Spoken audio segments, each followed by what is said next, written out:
Alright.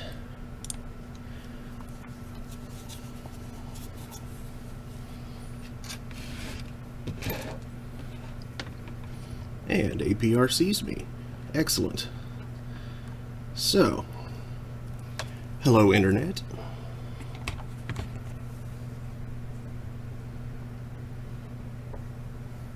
Come on.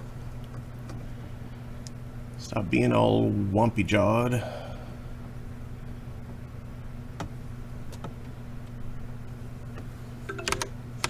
There. It is 2:04 p.m. on Wednesday, September 16th, 2020. I'm Mark Amsray, DJ Amstrack, and I'm holding court here on the Throne of Games. Today I'm... Cord? Messy. I am going to be continuing Shadowrun Returns. Yesterday, we killed the Emerald City Ripper, so he won't be harvesting organs anymore, but it turns out he was doing a lot more than that, and it was gruesome and creepy, and he's a small player in a big system. So, our job's not done. But before I continue my job... No, Remy, you can't have my sandwiches. My sandwiches are for me.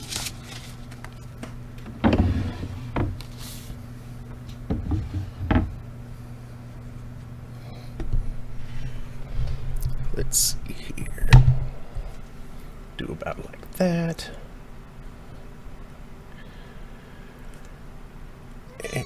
Meow. What is it, Remy? Cute kitty. You want to sit closer?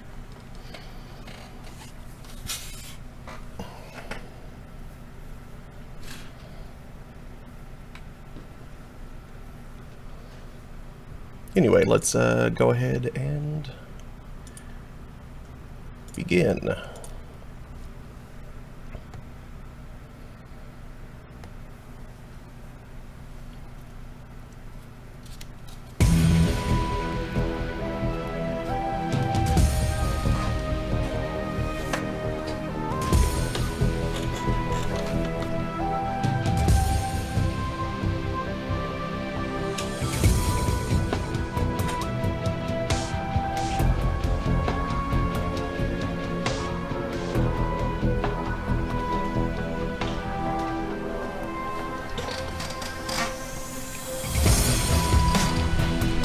I forgot to turn on my speakers.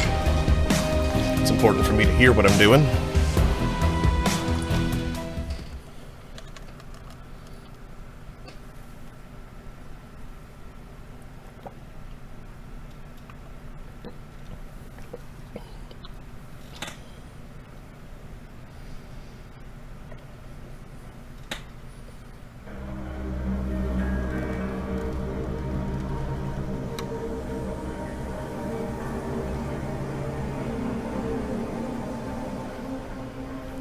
Oh yeah, pills are important too. Gotta take my meds.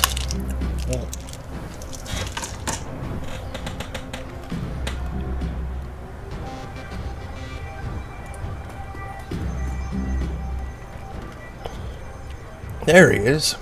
We were just talking about you, Pantapuck. In the Emerald City Ripper. Ironic that you tracked a serial killer to a mental hospital. Johnny Clean told us where you were going, oh my. We have been waiting for you to return.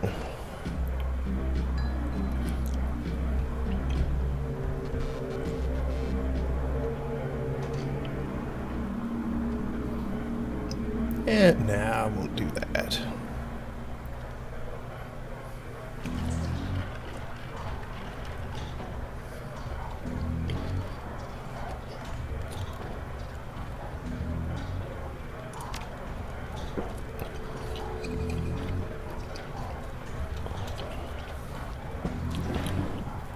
Well, that's not what I was going for.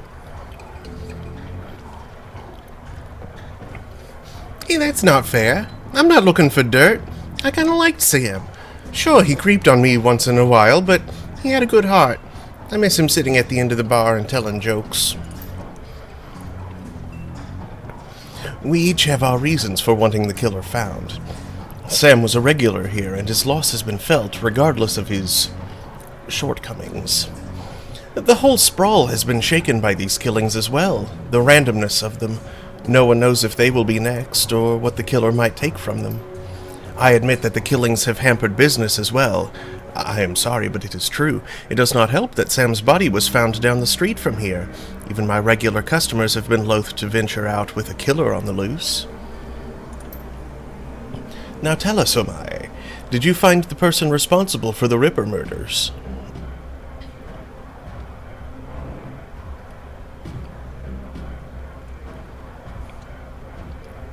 Not exactly.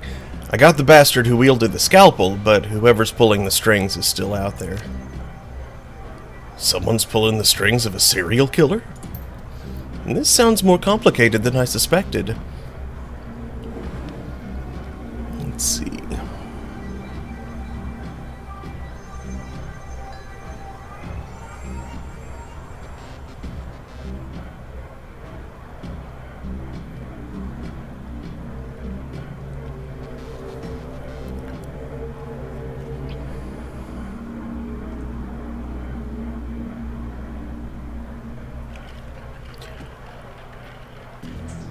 Okay, that wasn't something that I got from, or at least not something that I absorbed from the thing, from the goings-on yesterday.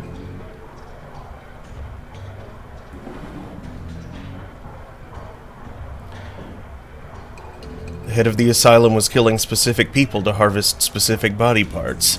All of the transplanted organs came from the same donor, Melinda Watts, Sam's mother. It looked like he was putting her back together. The three are silent as the news sinks in. So, Sam had an organ transplanted from his mother? And then the Ripper killed Sam and all those other people just to reassemble Sam's mother? Grisly, isn't it? I sense a cause and effect in this. Coyote and Jake Armitage just left here to attend Sam's funeral. I am told that there will be a reinterment ceremony for his mother as well.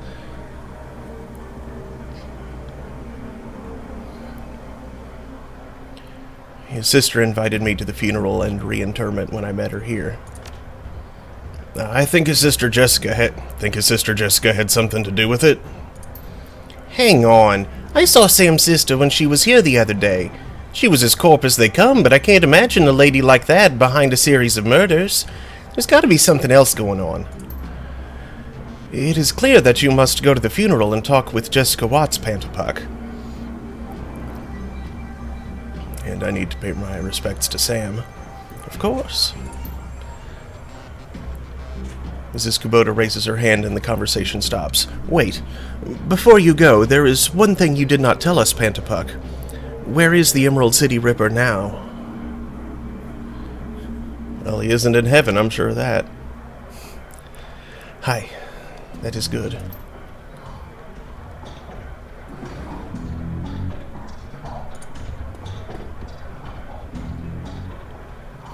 Was there something else, Omae? Her abuse of Japanese is getting to me. Found a list.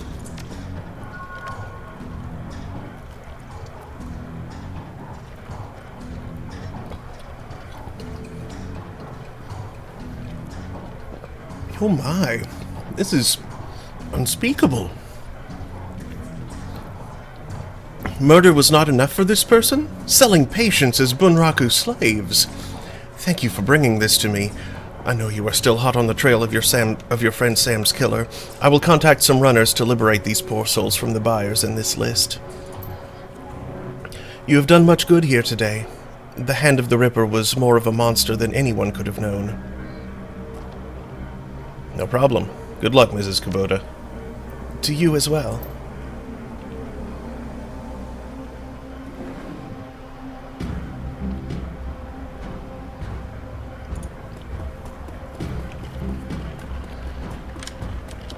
Alright, before I head out, I'm going to look around real quick.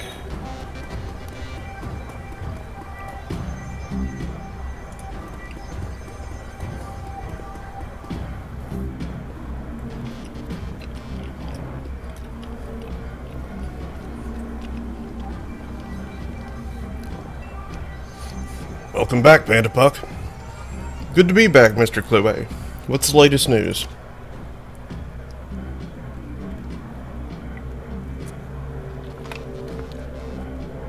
I feel like I should be asking you.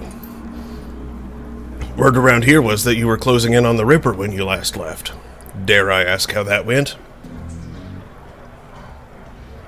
Sam's killer has met his end. Sam would be grateful, I'm sure. And yet your shoulders are no more relaxed, and you still survey the room like a man who has yet to return from war. This isn't over, is it? There have been some complications. I was hoping this would soon be all behind us. The Baron's has a short memory, but for wounds such as these, it makes an exception. To see this prolonged, I fear for how it may forever change the landscape. Gangs have already started to take advantage of the chaos left in the Ripper's wake, and that only serves to destabilize what semblance of order there was, paving the way for the megacorps to make land grabs and push poor Sinless further to the fringes, where the dangers are greatest. Sooner or later, even the Union could be threatened.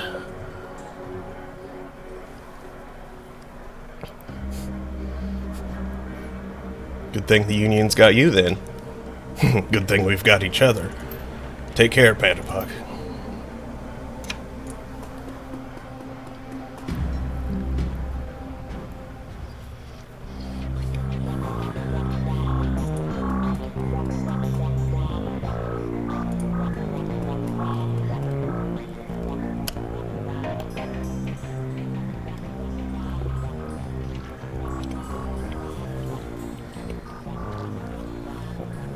Doc Castle looks to be better rested and in better spirits than the last time you saw her. She's also clearly had a shower and a change of clothes, maybe even some sleep. Her eyes are sharp when they turn up from her work to greet you. Welcome back, Vanderpuck. Still all in one piece, I see. More's the pity for me, but I'll still take your money. Perhaps a full physical is in order. Or we can call it a medical consultation. That's where I roughly determine the odds of your survival based on your professional proclivities. It comes with a lollipop. So what'll it be? I'm curious how many patients you've lost over the years. Dr. Castle sets down her work and fixes you with a hard look. Her expression normally falls on an axis of varying degrees of indifference depending on her level of tiredness, but now it has shifted over to something decidedly darker. Is this morbid curiosity? I didn't mean to upset you. Oh, it's fine, and I have no reservations about answering the question. To give you a hard number is difficult. There are many who I would have considered patients that never made it home. And so, I suppose one could say they died while under my care, though not as a result of it. But the number I think you want is the number of patients who died on my table. And that number is 6. 6 who I was unable to save, spread across a 13-year career. And I remember each and every one down to the smallest detail, including the moment where I realized I could do nothing more for them. I would argue that 4 of those 6 were beyond helping from the moment they passed through my door. The 5th died as a result of complications while installing a stolen piece of experimental cyberware, which I had cautioned against using. And the 6th? Entirely my fault. I made a mistake. I can't claim I was overtired or inexperienced or distracted. I simply made the wrong decision, and a young man died as a result. I'm sorry, Dr. Castle. She picks up her tablet and resumes her work. Yes, well, will there be anything else? Browse cyberware?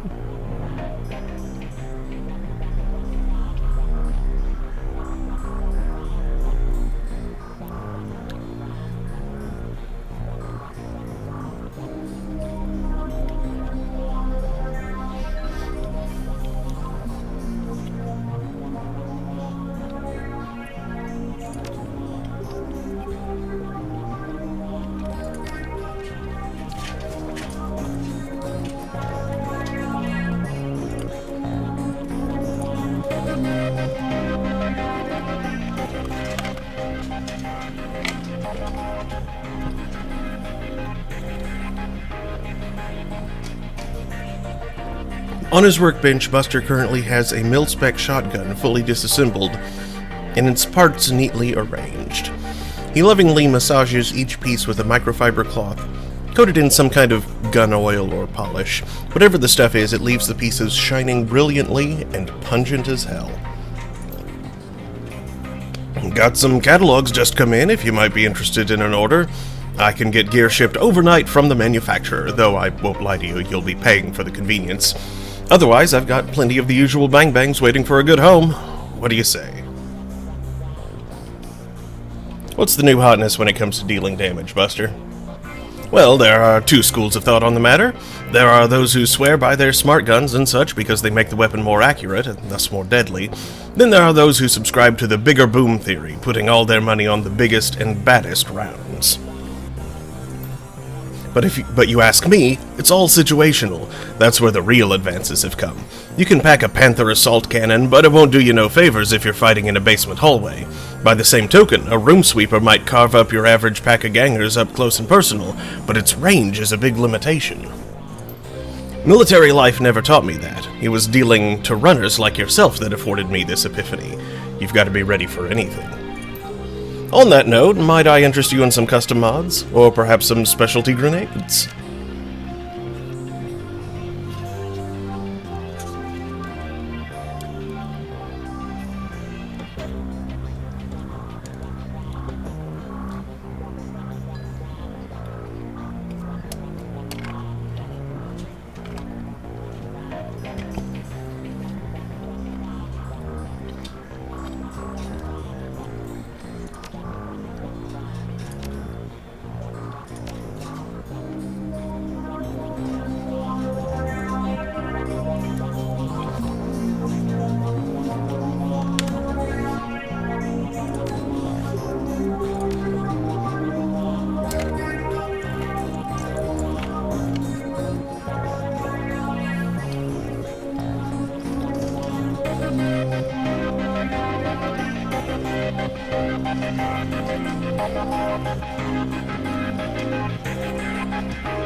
S-Class drones. Nice. I haven't found any of those yet, though.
Okay. So there isn't a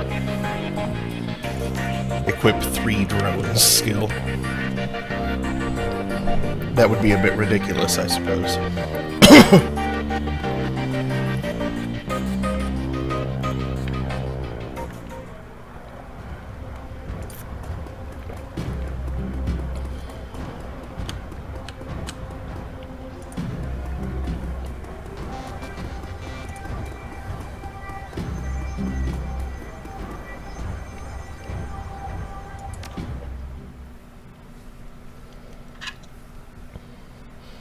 The sun is nearly set when you reach Our Lady of the Blessed Sacrament. Its cemetery, dilapidated and overgrown, sits atop a small hill on the outskirts of the city, a somber enclave of the dead overlooking the sprawl of the living. The Seattle rain continues unabated, and lightning appears over the mountains, exposing the landscape in staccato pulses of stark flashes. You walk the gravel path to the gates of the cemetery. Up ahead you see Coyote and Jake standing by the gravesite alongside Jessica Watts and another mourner, a beautiful elven woman in a 6-figure outfit. Whatever Dr. Holmes was up to at Mercy Mental Hospital, the answers lie here, with the reinterred body of Melinda Watts, the recently deceased body of Sam Watts, and with those attending them at this ceremony. Equip myself? Really?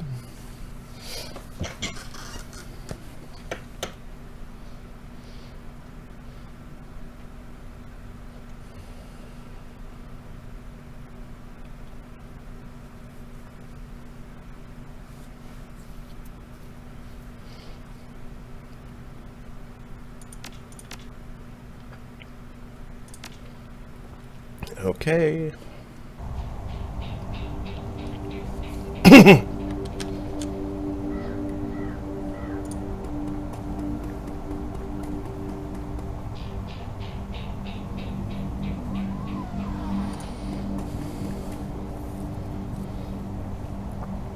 The mourners stand graveside, listening to the Catholic priest's words of prayer and solace. Jessica's face is filled with relief as the last of her family is laid to rest. Ashes to ashes, dust to dust, Lord, receive the souls of Sam and Melinda Watts, mother and son, to live forever by your side. Amen. Thank you, Father. I know that my mother rests easier now that she's finally in the parish cemetery. I'm sorry for the recent loss of your brother, but am glad that reinterring your mother's body here has brought you comfort. She loved this parish so. She opens her hands to the elf standing across from her. Thank you for coming, Lynn. Your support has meant the world to me. Now I can live again with my new family. The woman is a classic elfin beauty, confident, poised, expensively dressed. Of course. I am glad this ancient ritual brings you some measure of solace. I hope you'll be able to put all of this behind you now. Jessica speaks to the rest of you. Thank you all for coming. I didn't realize Sam had so many friends. I appreciate your support and your friendship with Sam. I saw him out the night he died. Only fitting I see him out today. Sam may have had his problems, but he was our friend, part of the Union family. He will be missed. Miss Watts, family members, and friends, thank you for attending the service. I suggest we don't linger long. The cemetery isn't safe after dark. Thank you, Father. We'll just be a moment.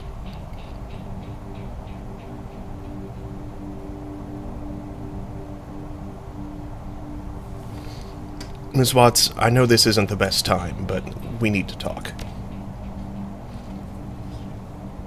She's guarded, but playing polite. Very well, but let's not keep Father O'Malley. Thank you, child. Feel free to call on me as you need. The priest clutches his Bible to his chest and then turns toward the neighboring church.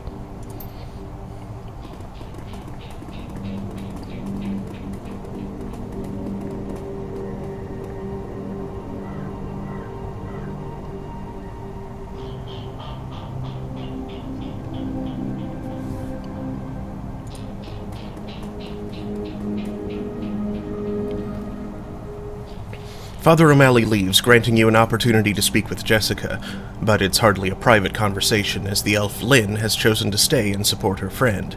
As it so happens, Jake and Coyote have also lingered, lending you support too. Alright, what would you like to talk about, Pantapuck?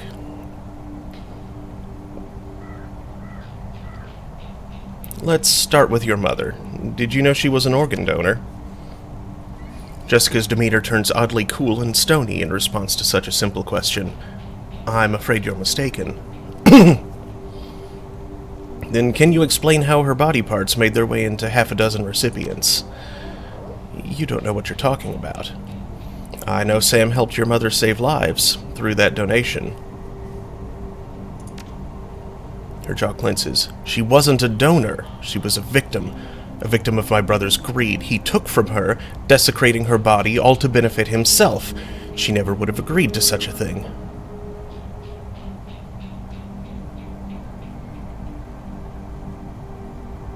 Not even to save the lives of others?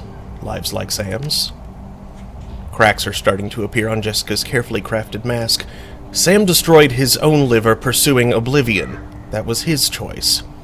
Your mother's gift meant a second chance for Sam. It was not a gift. It was stolen, and I wasn't about to let him destroy what little remained of her with his vulgar appetites. And so you hired Holmes to get it back? Jessica's eyes burn with righteous anger.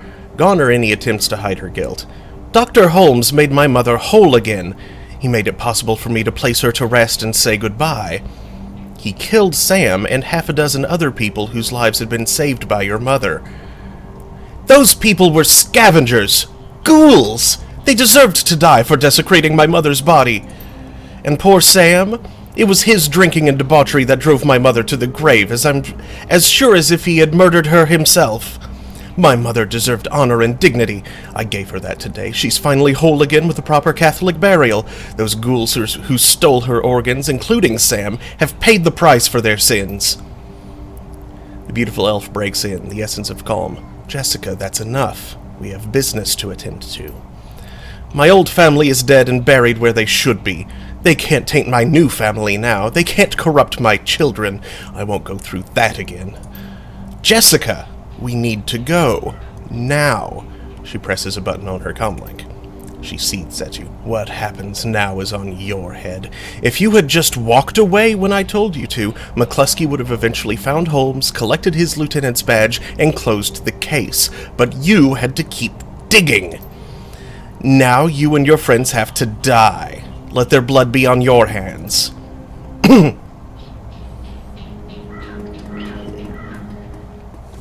Ma'am, we received your code red. Only 3? No problem.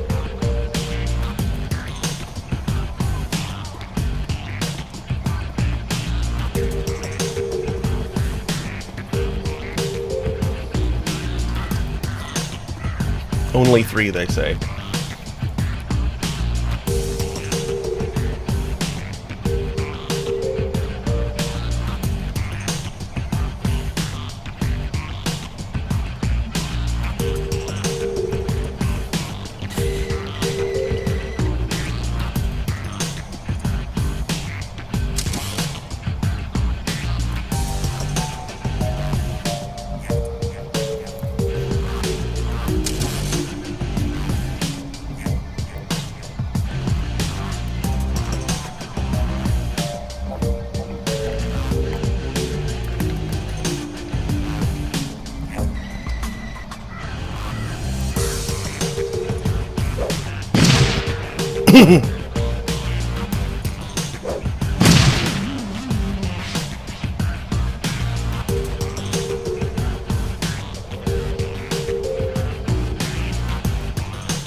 Hey, Remy.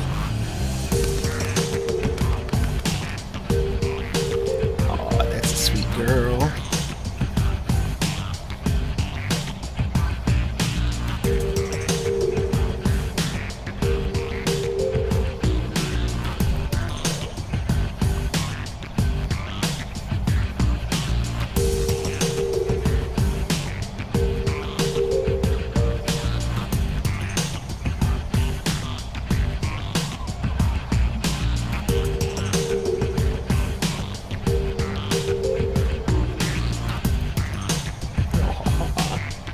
Lap kitty.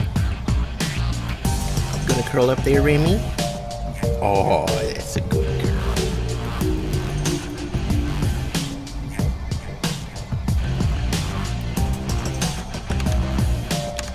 Let me see if I can...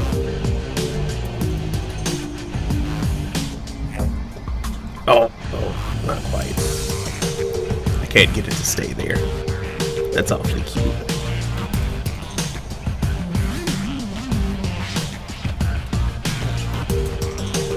Oh, nope, that made her uncomfortable. I'm sorry, Ruby. You can lay back down.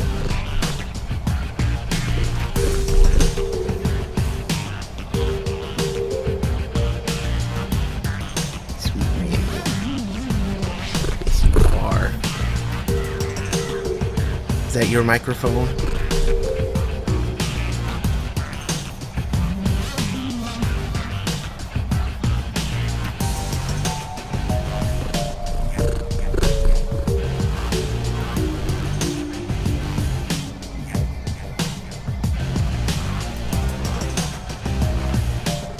Shitting bits of fuzz everywhere, just floating through the air.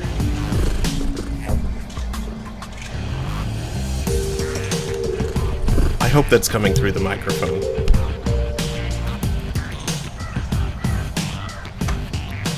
Because she is loud.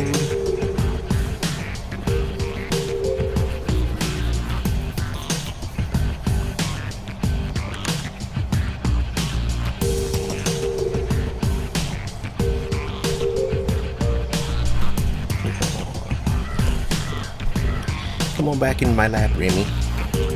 You're kind of blocking my arm from doing a thing it needs to do.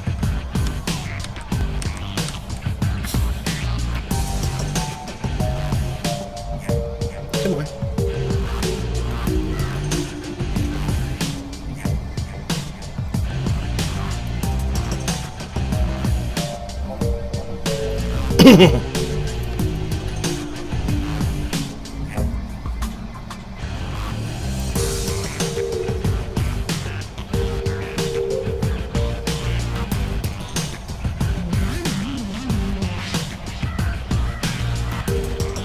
Ow.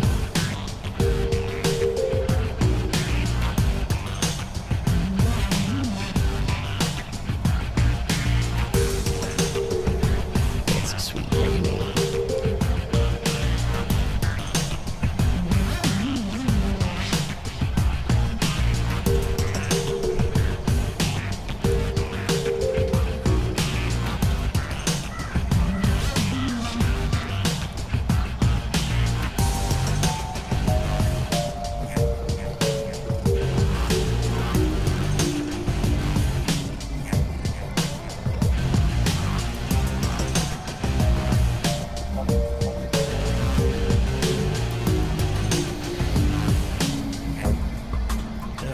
So what can I have here?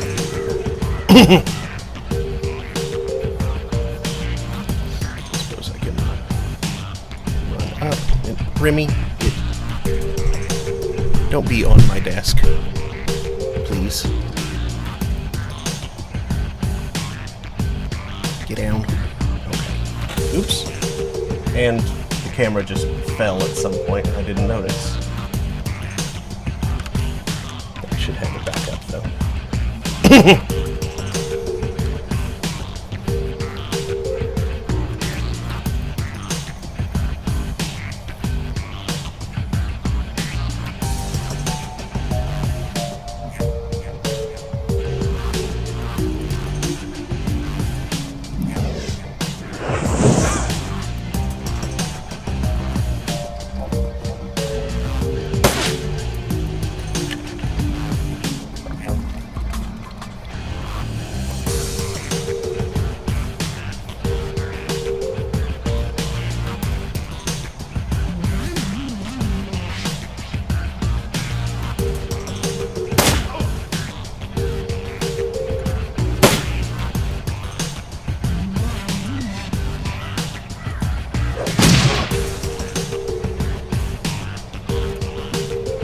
Out of ammo.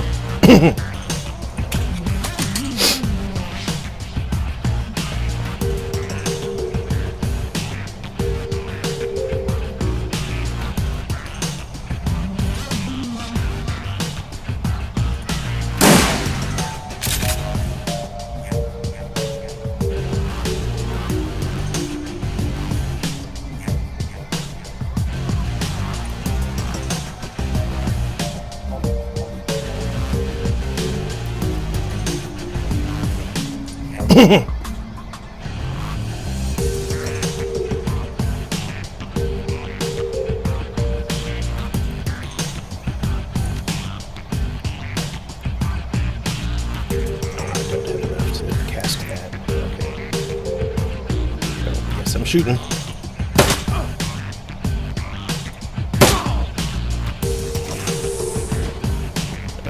go from there.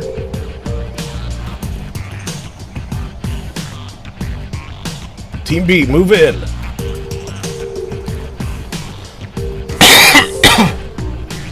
We need to find out where Sam's sister might have gone. Maybe one of these guys can tell us with a little encouragement.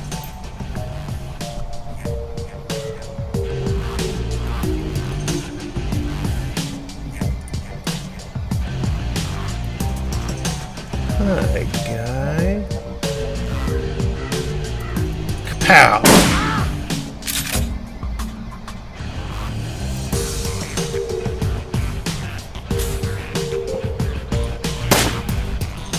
Missed.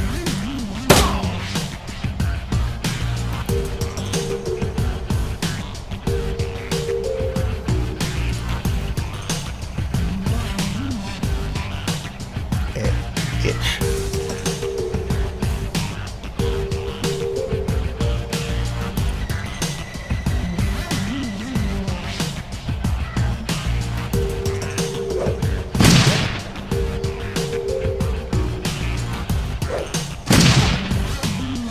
Lobbing grenades.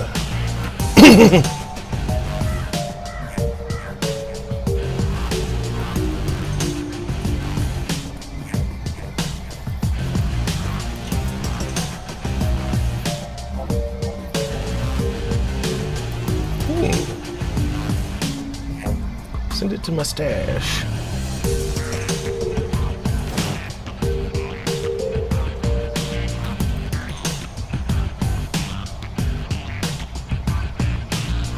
What's the range on this thing? Oh, not bad.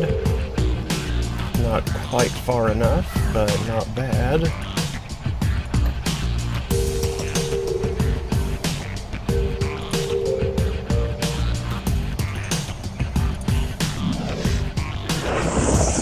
Missed.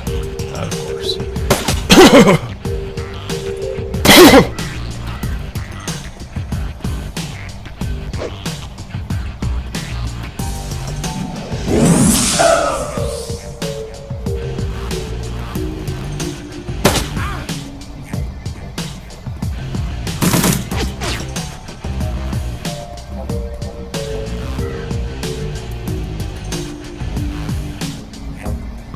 So this round, I get back into cover.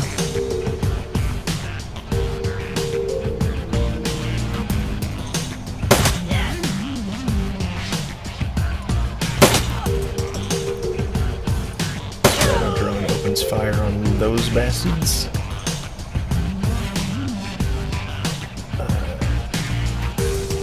Armitage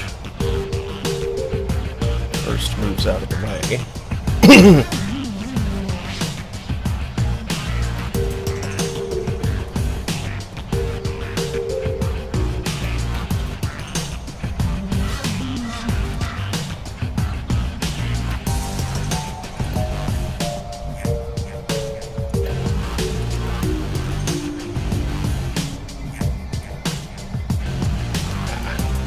Can't cast it on a robot? Okay.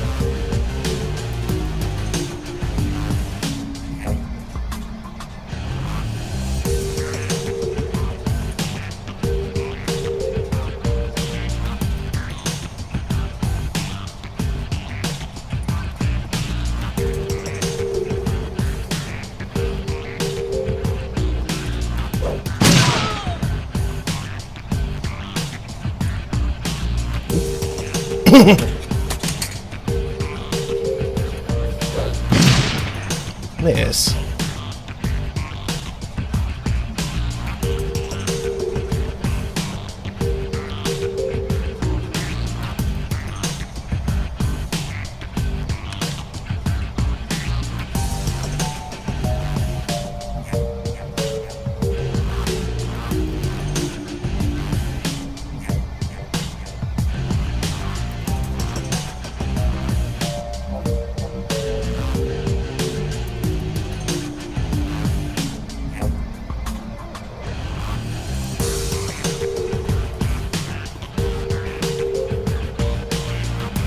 Hear scratching coming from a crypt.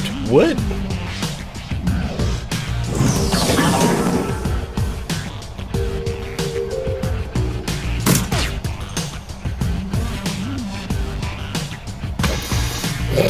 punch a robot.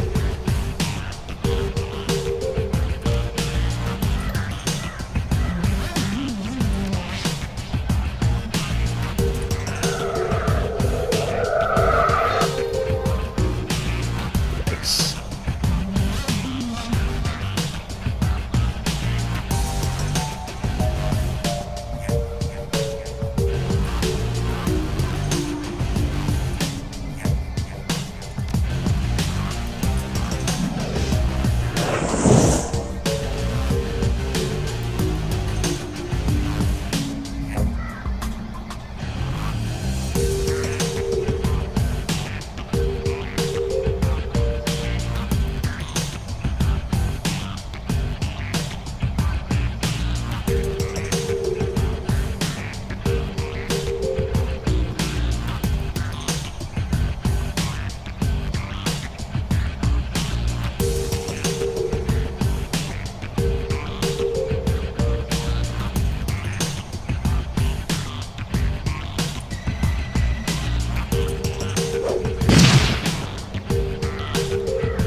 Looks like we woke up the neighbors. We've got ghouls incoming.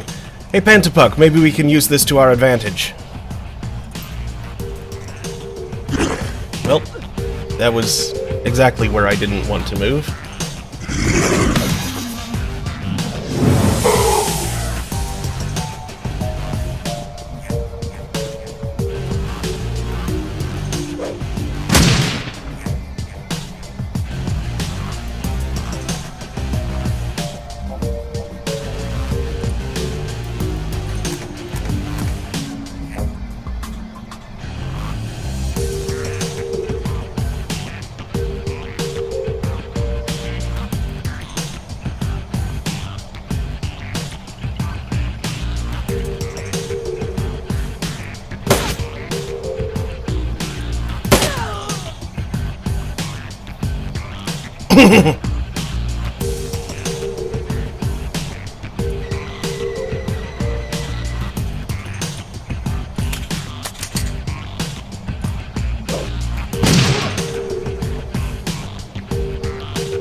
Seriously? More of them?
hear scratching coming from the crypt. Another crypt?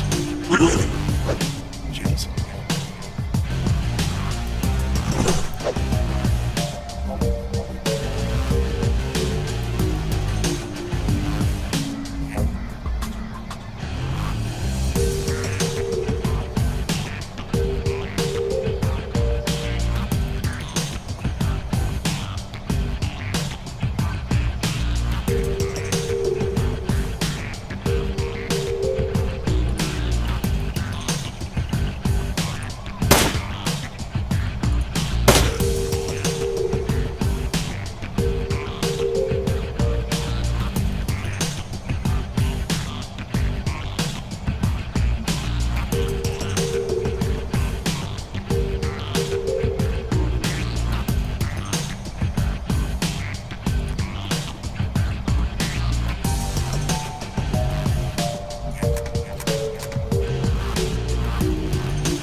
Can't move and use that ability.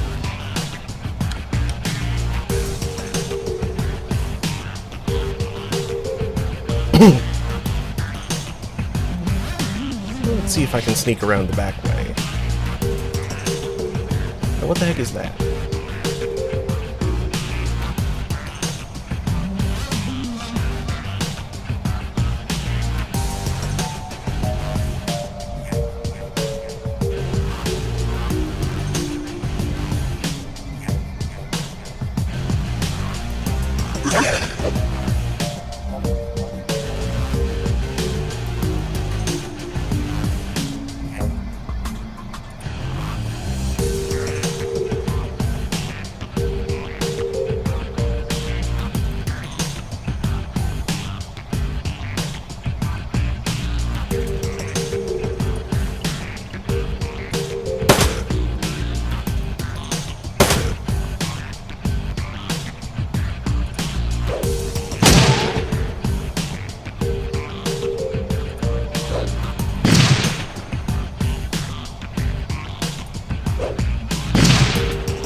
Yep.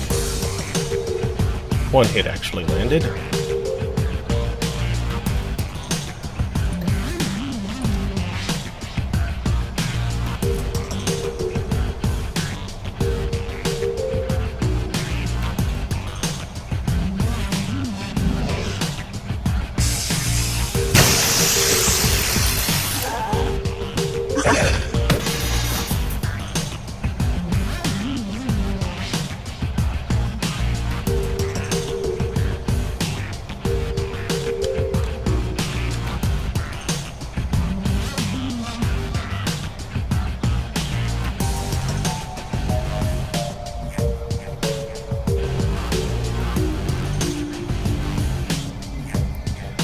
I think I might just hole up in this crypt while my drones handle everything. It's kind of how a rigger do.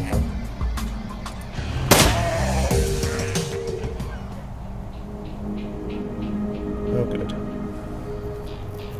Cemetery secured. Or so it says.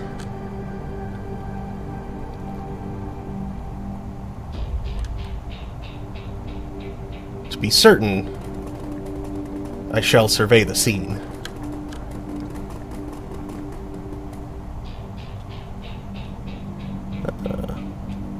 I spy a secret.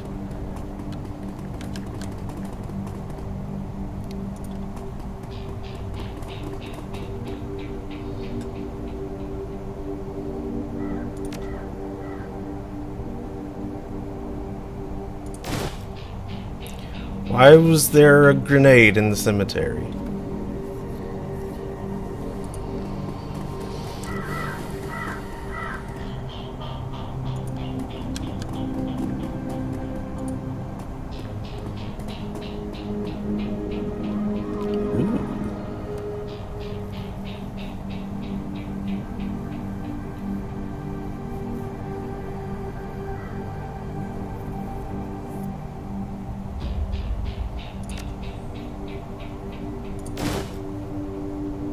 Jazz.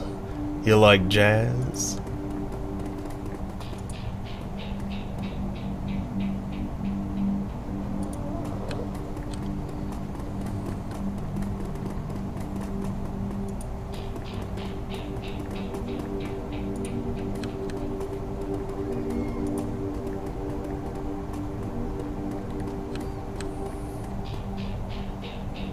Unusual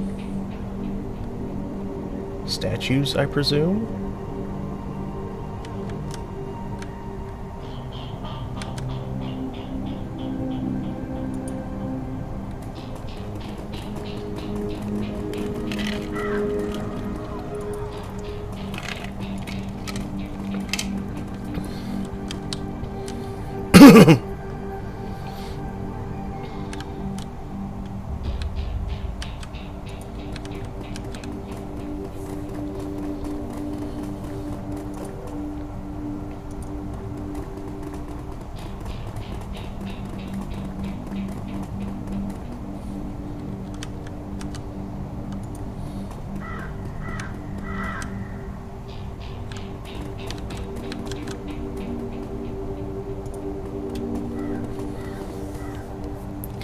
You listen as the sounds of gunfire and spell bursts fade away and the silence of the dead returns to the cemetery.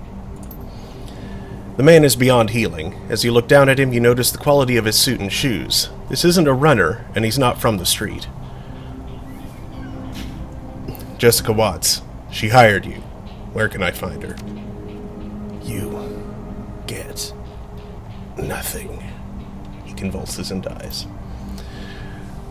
We don't know each other too well, but it seems to me that you need to find a better group of people to associate with.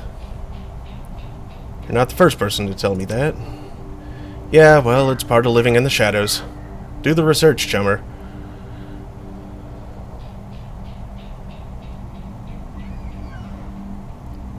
That woman Lynn seemed familiar.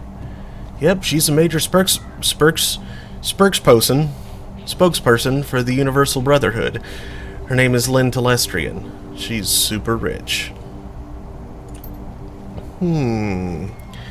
Jake grabs the dead man by the throat. At first it looks like he's trying to kill him again, then you notice he's feeling for something under the skin. Yep, he's got a Corp ID chip. You watch as Jake pulls out his modified PDA and slots the chip. Mr. Wiley here was with Eagle Security. They work for the UB. That must have been Lynn Telestrian's security detail we just chewed through. If she's protecting Jessica, they'll be inside the Universal Brotherhood. If you're going to hit the Universal Brotherhood, I'm coming too. That psycho just admitted she had my friend Sam and a lot of innocent people killed so she could put her dead mother back together. That is totally slagged up. Plus, she and her elf buddy Lynn just tried to geek me. They're gonna hurt for that. Suit yourself, lady. I was only stopping by to pay my respects to Sam. Merc hit squads, the Universal Brotherhood. Not my scene at the moment. I can call up some of Delilah's runners if you want to go there now. Let me know what you decide.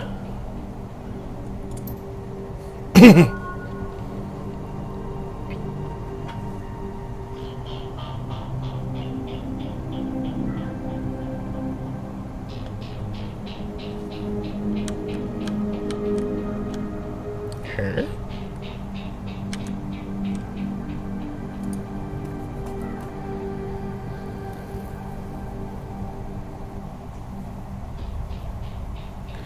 The Brotherhood probably retains mercs like the ones that just attacked us for their security detail. You're gonna need a full team if you're heading to their chapter house. I can arrange for some of Delilah's runners to meet you there if you want to go now. No, I want to stop at the Union first.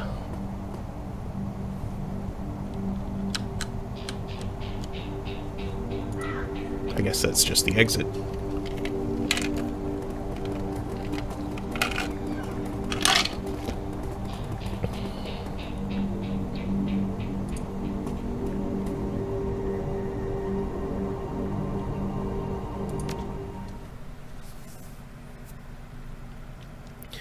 You put the pieces together. Jessica Watts was reassembling her mother, Melinda, gathering her missing organs to allow Melinda a decent burial.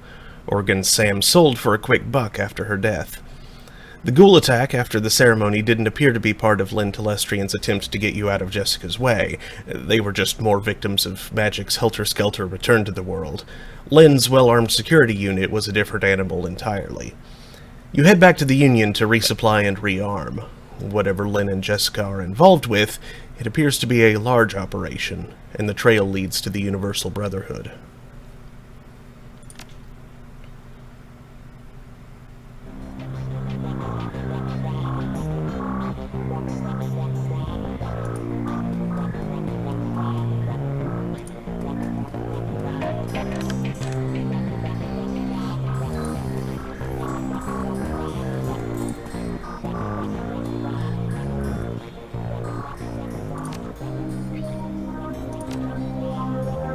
Still just BNC.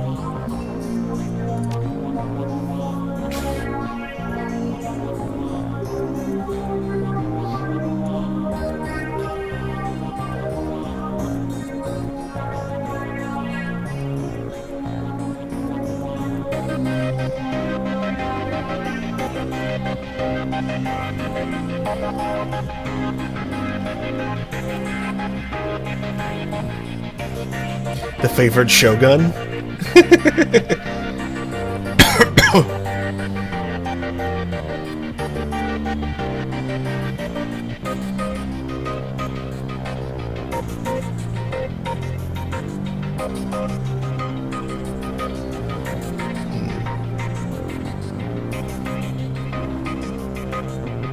You know what? I've got a bit of cash. I can upgrade from my street sweeper.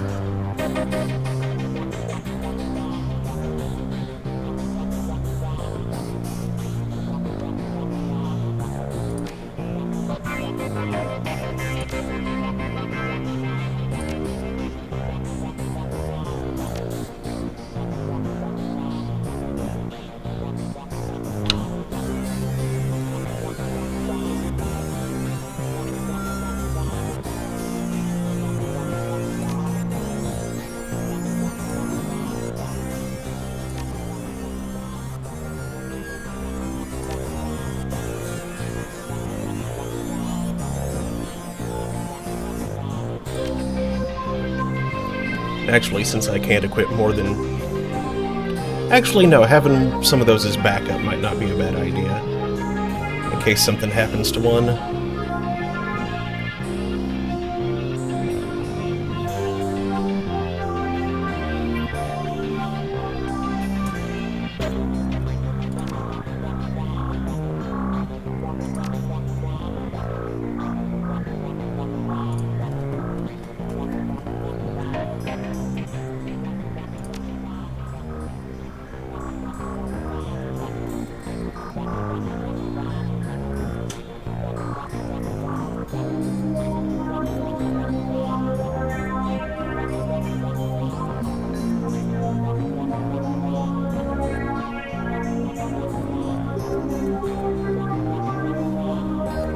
Okay, nothing new here.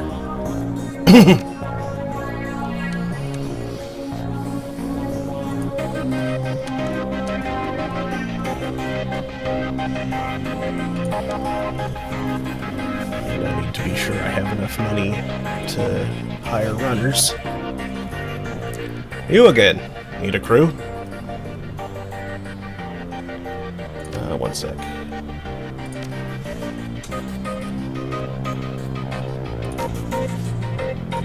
Gotta spend some more karma.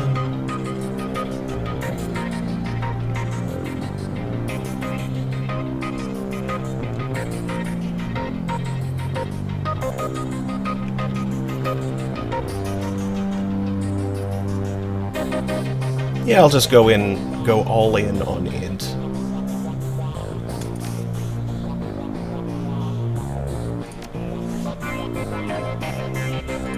Wait, what? Why didn't that? Oh, that's right. Bam, bam. There we go.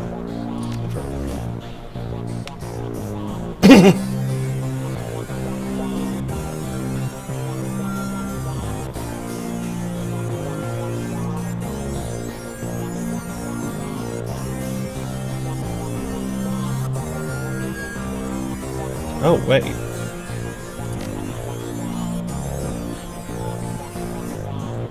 Hold on a second.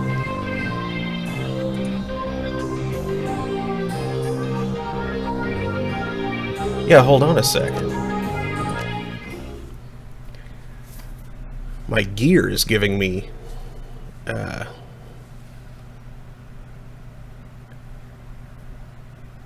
giving me an extra point of intelligence right now.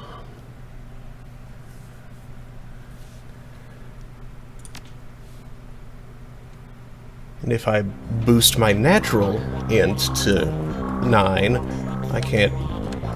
I don't get that advantage anymore. I can't go beyond max. It's apparently a hard cap. Yeah. Okay then.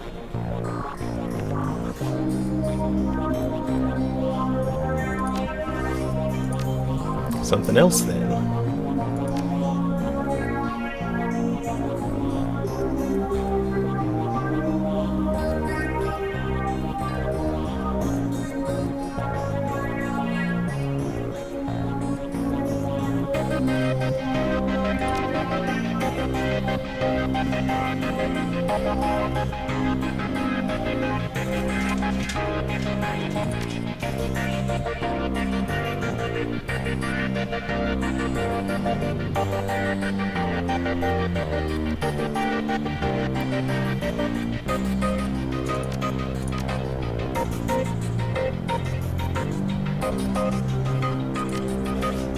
There we go.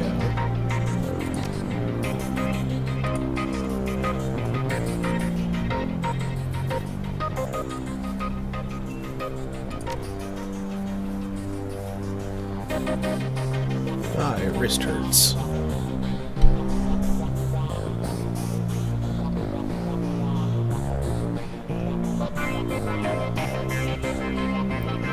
Try holding my mouse differently.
Just in case.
It takes nearly an hour for the taxi to make its way from the squalor of the Redmond Barrens across the bridge to the Seattle waterfront in the Universal Brotherhood.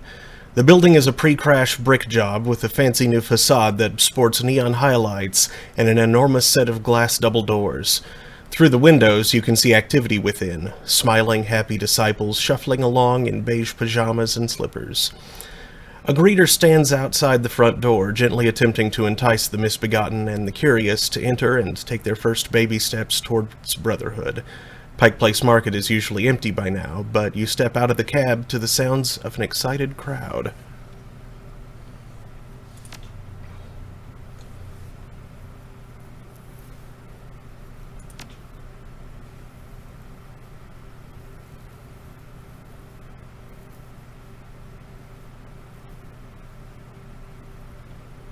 Yeah, let's give her some more grenades. Arm her for bear.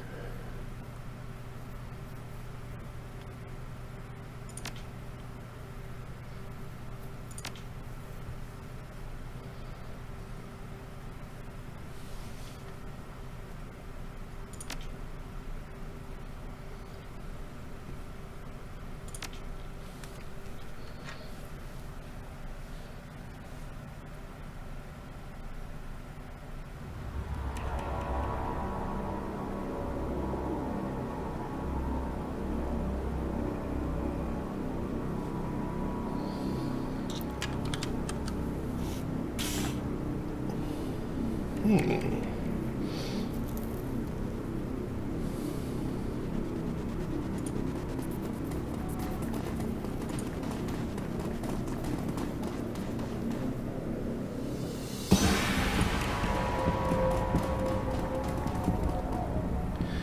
Fane is apparently excited to be in the same city as the rock star.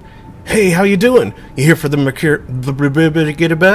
You here for the Maria Mercurial concert?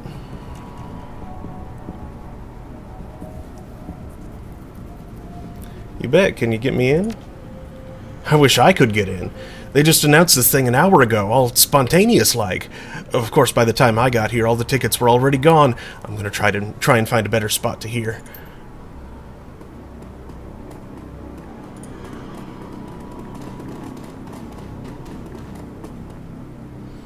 May I help you? You work for the Rockstar? Yes, sir, I work for Maria Mercurial. Something I can do for you? I'd like to meet her. Lots of people want to meet Maria Mercurial.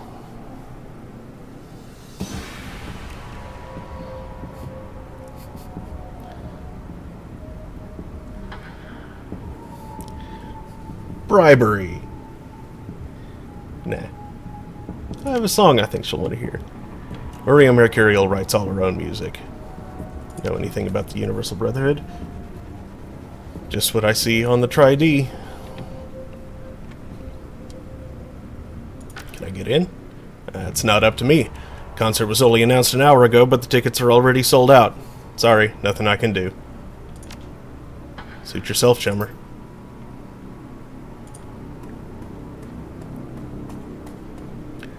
It wouldn't be a rock concert without a drug dealer, although that looks like Taylor.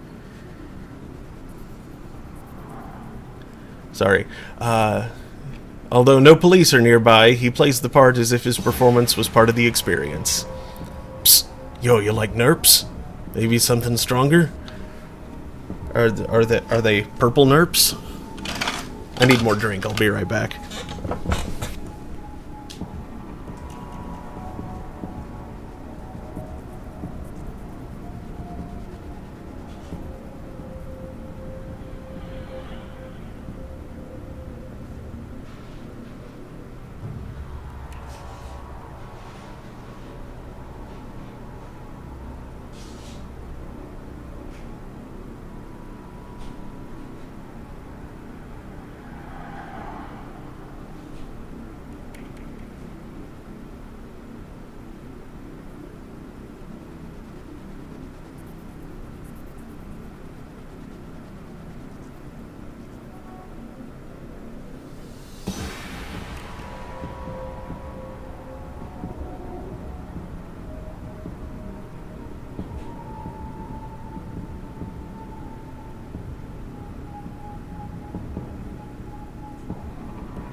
I didn't know there was a concert today. Who's playing? Maria Mercurial, the Silver Lady. She is the waviest. So smooth. I love her chromed cyber limbs. She's kind of fallen off the radar lately, though. Looks like she's making a comeback. When does the show start? It's going to be hours. They just started setting up, and a crowd is already forming. This is her town, so it's no surprise. Show me what you got. Jazz.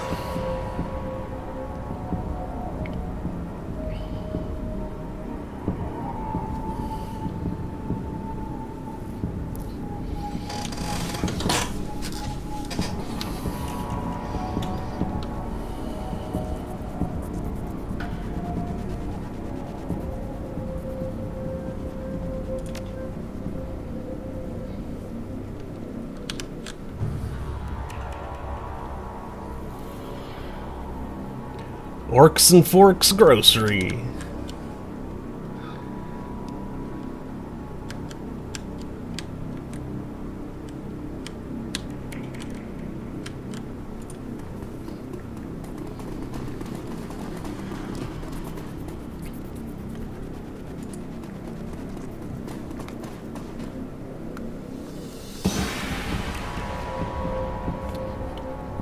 No, this is Patrick. Welcome, brother. Are you ready to build a better tomorrow? Have you looked at the world lately? I don't see a better tomorrow coming. I used to feel the same way. Then I heard Lynn Telestrian speak at my first discovery meeting, and I realized what I'd been missing. Come in and find the power of belonging.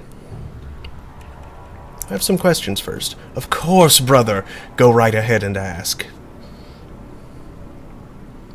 What is the Universal Brotherhood? The Universal Brotherhood is a community that welcomes all forms of meta-humanity, with the mission of making the world a better place by helping individuals to become so much more than they currently are. Sounds like a religion. That's because it is, brother. After all, what is religion but an organized collection of beliefs that relate meta-humanity to our spirituality? We believe that the Brotherhood is the highest form of religion because it brings us closer to the truth. And what is the truth? That's what you'll find out inside. Come in and find the power of belonging. At least tell me a bit of the truth. Gladly. It's something we're happy to share. I just thought you'd prefer to hear it from someone more articulate than me. It starts with the idea that meta-humanity is good at its core, and that we are all one family. But more than that, it's that we are linked to something greater than ourselves. Something beyond time. Something beyond flesh. Beyond time? You're going to have to go inside if you want to learn more. Who can join? Why, anyone, of course. It wouldn't be very universal if we left anyone out, would it? Dwarves are especially welcome, brother. Do you know Jessica Watts? Of course. Grandmother Jessica is the leader of this chapter of the Universal Brotherhood. Oh. Tell me about Lynn Telestrian. Happily. Mother Lynn is our chapter's most dynamic spokesperson. She is truly an inspiration to us all. Huh.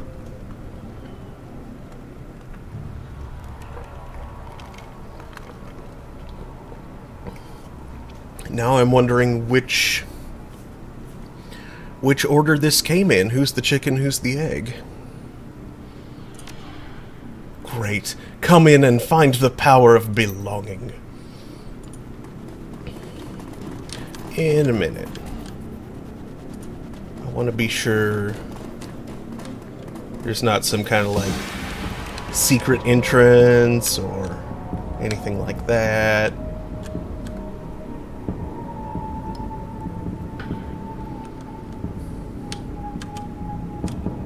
Okay.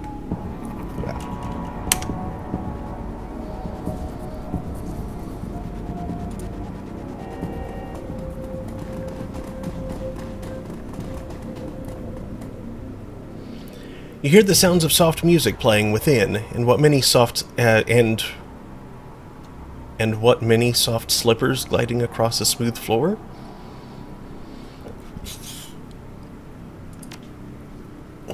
Oh, brother, I forgot to mention that everyone must enter the Universal Brotherhood alone. My friends and I are together. In order to become part of a larger family, we must first know ourselves.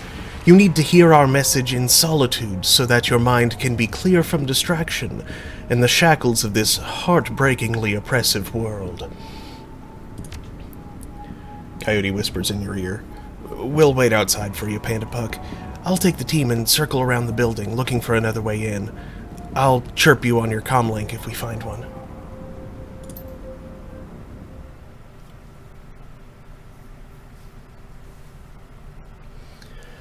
In contrast to the noise and energy of the crowd outside, the lobby of the Universal Brotherhood is sedate, tranquil, acquiescent.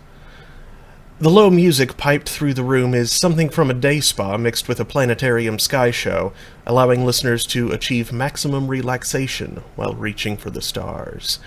Brothers and sisters from every race and every branch of meta-humanity mill about with blissful smiles and shining eyes, greeting each other with head nods, palm touches, and murmured blessings.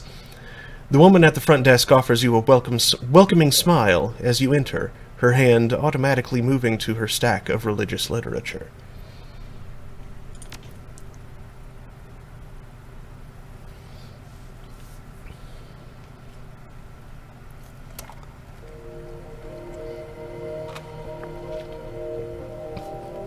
The sweeping walls, the muted colors, and the soothing music of the Universal Brotherhood's entrance hall are all designed to relax you.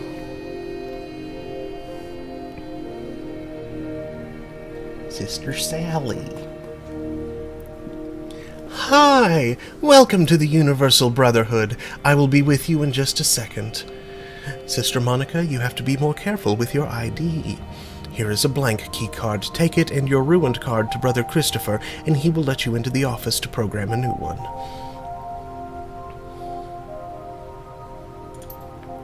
Thank you, Sister Sally. Of course. Truth makes us one. The young lady turns back to you and smiles. I'm sorry about that. How can I help you today? What is the Universal Brotherhood? The Universal Brotherhood is a community that welcomes all forms of meta-humanity, with the mission of making the world a better place by helping individuals to become so much more than they currently are. This is our Seattle chapter. There are more popping up every day. Is Jessica Watts here? I'm sorry, I don't know. I only see Grandmother Jessica at special ceremonies, and even then only at a distance. You might ask Mother Lynn Telestrian, if you can catch her in the auditorium. Is she here? I believe so. I think she arrived at the end of Father Willie's talk, so you might still find her in the auditorium. Why is Jessica Watts called Grandmother Jessica? At the Universal Brotherhood, we learn that the world is all one family. When you choose the path of belonging, you become one of our brothers or sisters. We are led by our fathers and mothers, who are in turn led by Grandmother Jessica, the Seattle family's matriarch. I have a blank key card. I don't know why you would need one. They are only used to replace the cards of brothers and sisters who have damaged theirs. Did you know that there is a Maria Mercurial concert going on right outside? I know. Isn't it exciting? I am such a big fan of hers. The first time I heard Who Weeps for the Children, I melted inside.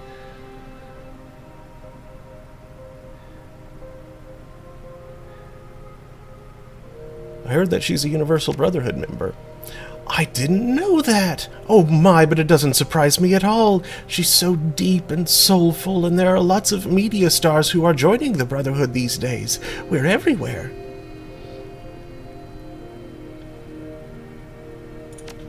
Okay, hold on a second. She's signing autographs outside. She chews her lip, torn, then makes a decision.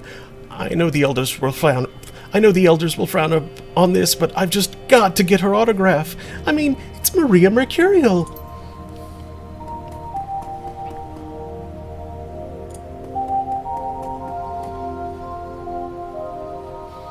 Next to the desk is a cardboard box filled with blank Universal Brotherhood ID cards. If you could get one and damage it, maybe you could use it to get into the office and program a new card. Sure. Pocket a blank key card.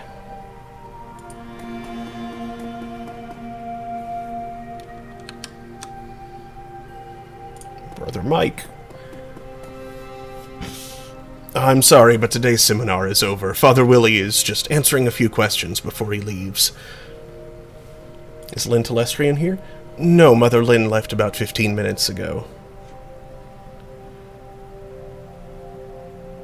Does Mother and Father reflect them being in charge? Yes, mothers and fathers lead us with their knowledge and experience.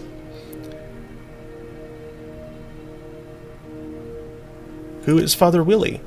Father Willie is truly an inspiration. After years of living in the shadows, he found the light about 3 years ago, and now is a beacon for us to follow here at the Universal Brotherhood. What did Father Willie talk about? It was an inspiring speech about how Universal Brotherhood is working to bring about a future of unity and belonging, order from chaos, a future of truth realized. It's a subject that he and Mother Lynn talk about often. Where's Grandmother Jessica? I'm not privileged to know where Grandmother Jessica is, but Father Willie might.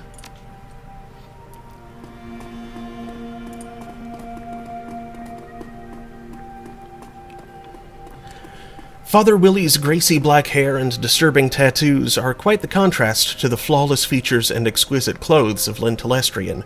My nose itches. I think I've probably got a stray mustache hair just tickling the tip of it, and it's like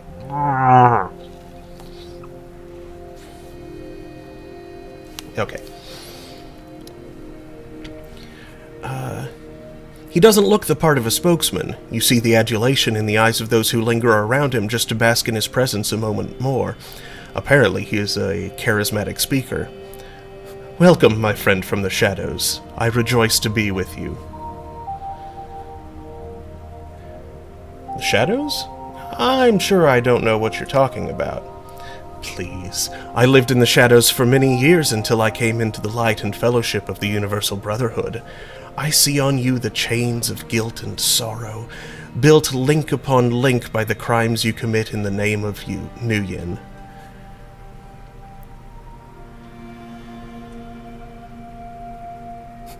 Nuyen may wound my soul, but it fills my stomach. Yes, that is what I told myself for years, until the weight of my chains brought me to the pit of despair. But the Universal Brotherhood saved me. It can save you too, my friend. I'm sure it can. That's why I'm here, to get some answers. Ask and I will provide what wisdom I can. I'm looking for Jessica Watts. May I ask what business you have with Grandmother Jessica? She is very busy. I'm working to solve her brother's murder. Grandmother Jessica has entered the inner sanctum and cannot be disturbed. I must tell you that the news of her brother's murder will not change anything for her. When we join the Universal Brotherhood, we put our birth families behind us and devote ourselves to belonging to something larger. I know that this seems heartless, and it may be hard to understand, but if you speak with one of our counselors, it will all start to make sense. Is that all? I'd like to speak to Lynn Telestrian. Many are attracted to the bright light that is Lynn Telestrian, but she cannot see everyone. What business do you have with her? I'm tracking the Emerald City Ripper, and she has critical information. Mother Lynn left about 15 minutes ago. Regardless, I don't believe that a Telestrian would have any information relevant to a serial killer. She knows enough that she would kill to protect Jessica Watts. You are delusional and need help. Our counselors could help you find the stability that you clearly need. Surely there is some other gift of wisdom I may give to help you find your way out of the darkness. Thank you for your time, Father.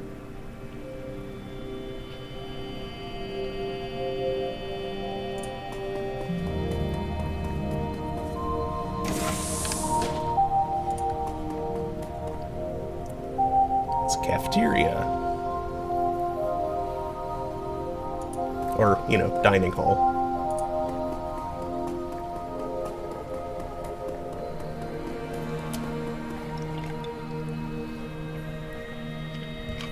There's a variety of sweets, including some red and blue candy. Okay. The warming stove could be used to warm up a plate of food, melting something, or maybe starting a fire. Melt the blank card. You melt it such that it obscures the lack of ID information, but is still recognizable as a Universal Brotherhood keycard. Walk away.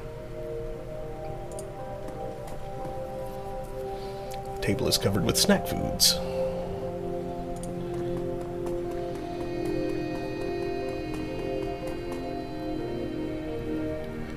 Looks like the maintenance staff has left their equipment out. Look at the tools. There's a hammer, a number of screwdrivers, and seemingly random collection of screws, bolts, and nuts. Yeah. Look at the cleaning solvents. There's a can labeled kerosene and a can labeled paint solvent. Take the kerosene can. Walk away. Janitor.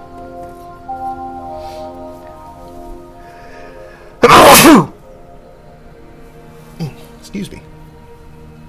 As you approach the janitor, he looks up, seeming surprised that anyone noticed he was here. What do you want? I need a little information. I'm willing to pay for it. Okay, as long as I don't lose my job or anything. How much you talking about?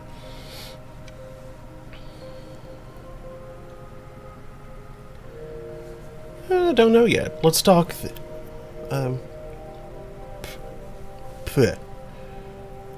I'll pay 300 new yen right now for you to start talking, and only stop when I tell you to. Ha! You got a deal. Okay, what do you want to know? Seen Jessica Watts around today? Nope, but that don't mean much. Most of this place is off limits to me. Need a computer terminal. Do you know where one is? The only computers I've seen in the place are in the office section of the home, behind the staff-only doors. Tell me what areas of this place you have access to. I only have access to the public space, which we are in now, the storage room, locker room, and the office. What do you know of the areas you don't have access to? The brothers and sisters live in what's called the home, which I've heard has the kitchen and dorm rooms. From there, I've been told there's a ton of security protecting what the freaks call the inner sanctum, but I've never seen any of that stuff. I want to get into the office. What will your keycard cost me? There's no way I'm giving you my card for you to cause trouble with. That sort of thing would come back to haunt me. Where can I get a different keycard?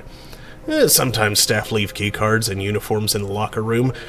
Tell you what, for 300 new yen I could let you into the storeroom, which connects to the locker room, and you could look around. Maybe later.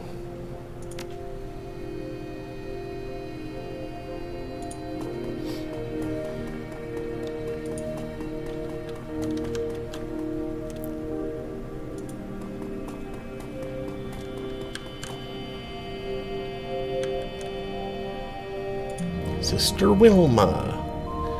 Hello, brother. What can I help you with? I have some questions.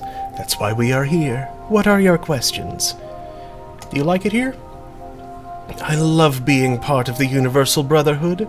Belonging helps everyone.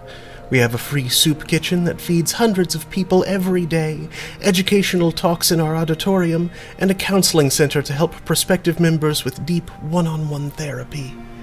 Is there a computer terminal I could use?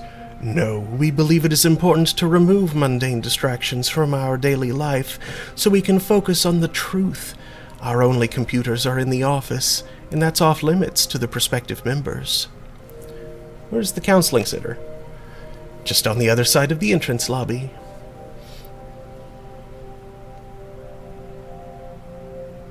Tell me about the Inner Sanctum. It is a place of great meditation to which only our senior members, our mothers and fathers, have access. Tell me about the home section. The home, which is right behind these walls, is where the new brothers and sisters live. Tell me about the sanctuary area. Behind the home is the sanctuary, where our more senior brothers and sisters live. My UB Home access card got ruined. Where do I get a new one? Sister Brenda can help you with that. Last I saw her, she was in front of the office door inside the counseling center. Thanks, I'm going to look around. Truth makes us one.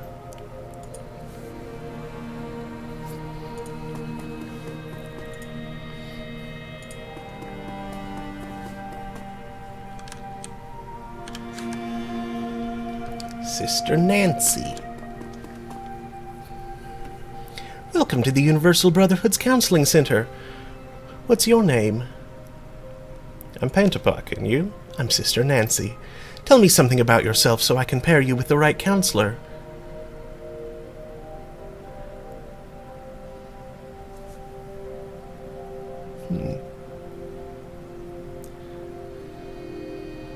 I would really like to talk to Jessica Watts. Can you direct me to her? I'm sorry, but Grandmother Jessica is in the inner sanctum and cannot be disturbed. Inner sanctum? Give me a better sense of the different areas of the Brotherhood. Sure. You are currently in the public area. Behind it is what we call the home, which is where new brothers and sisters live. Beyond that is the inner sanctum, which only mothers and fathers, and of course Grandmother Jessica, can go.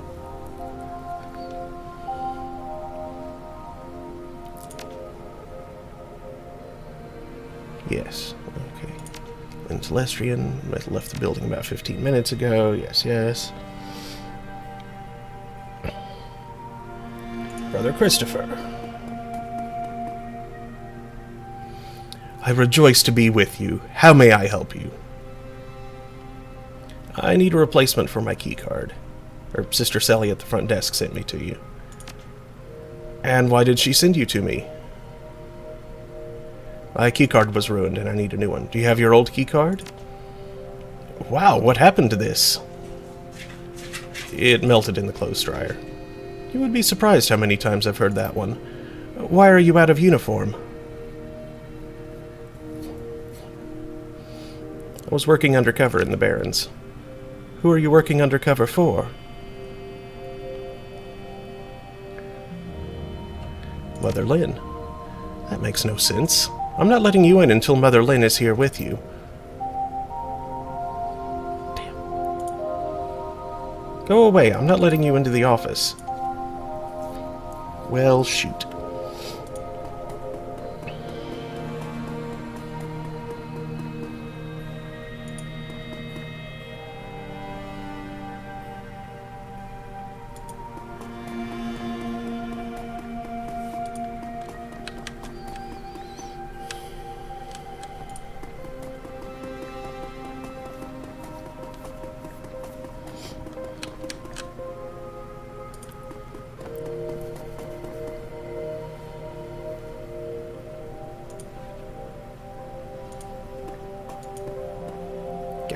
Really?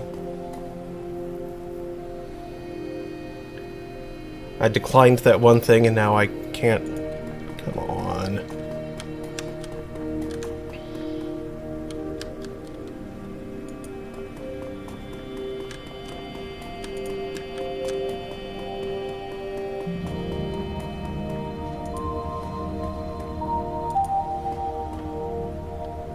And I can't leave again.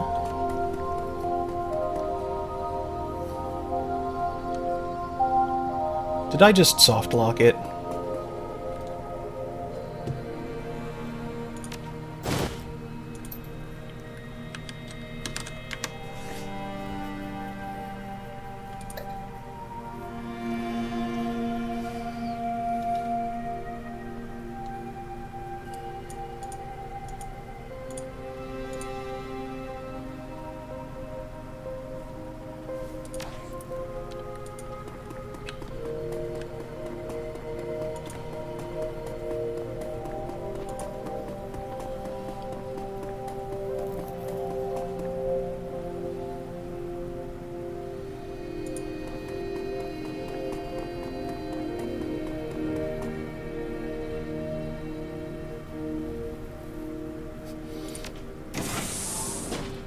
Heat the kerosene can on the stove and turn up the heat.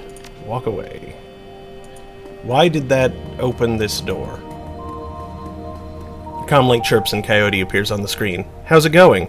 Good, I found a way into the off-limits area of the Brotherhood. Jessica's somewhere in here. You find another way into this place? Yep, I went down an alley and found a side door near the back. I'll send the coordinates so you can find it. Hang tight. I'll come and get you when I'm ready. I want to have a look around first. Definitely. Take your time to reconnoiter. We're chill here.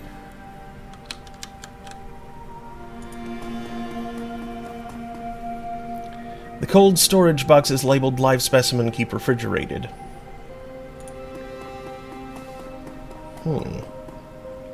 An industrial-sized food processor that could make food for an army of babies. The fridge contains mostly things that are either brown or green, with the primary difference seeming to be age. The broken vending machine seems like it could be moved. Shove. The machine is grinding on the ground. It needs lubricant in order to move.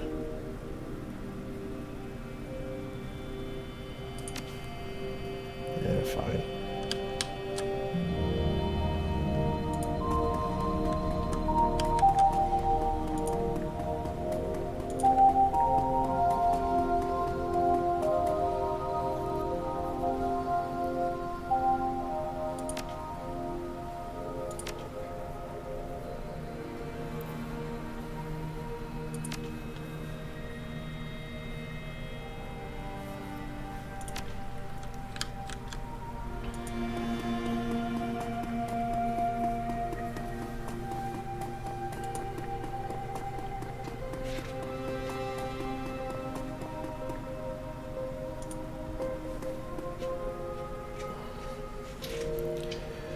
Do not open exterior door without express permission of a Brotherhood mother or father. Open the door to let your teeth. Lead the way.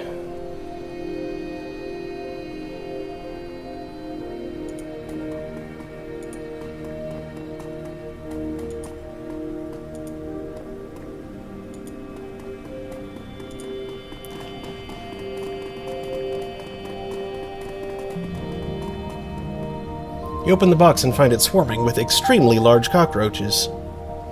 Lovely.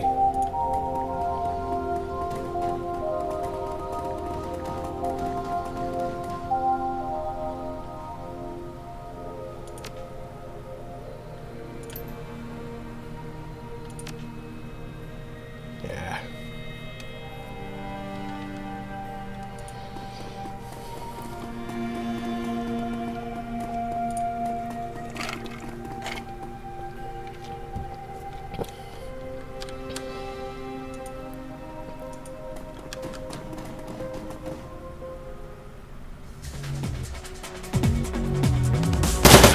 Oh, I don't like that. Scanning. Please stand by. Lockdown active. No inner sanctum security card detected. Intruder alert. Jeez.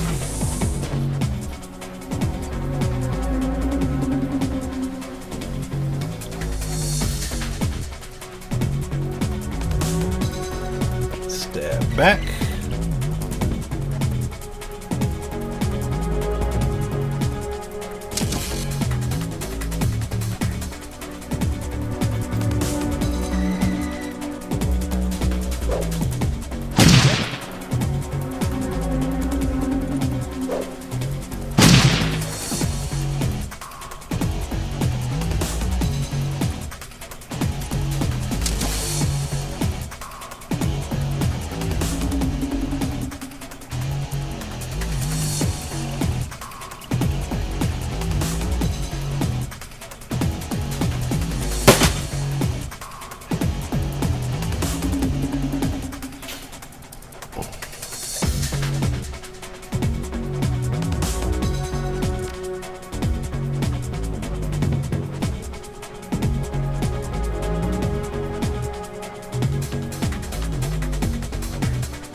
Oh, this is going very poorly.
Be right back. That's Cat returned because she forgot a thing.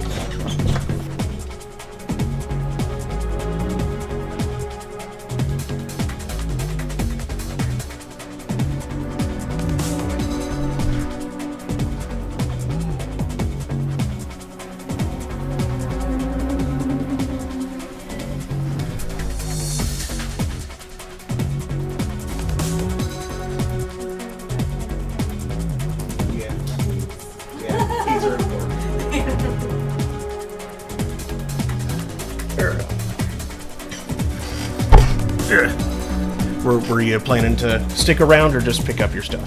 I'm just gonna be around for a little bit. Okay. Daniel said he was gonna grab me back home after we get back from Mustang.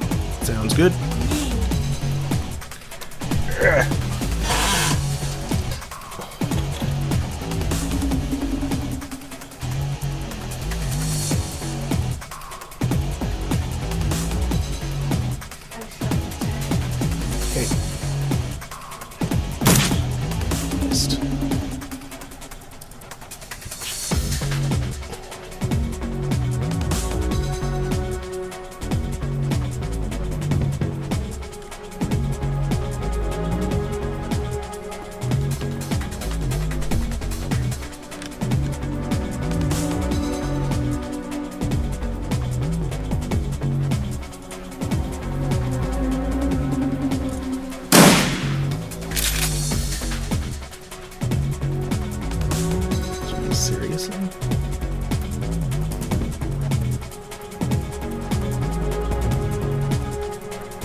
playing peekaboo.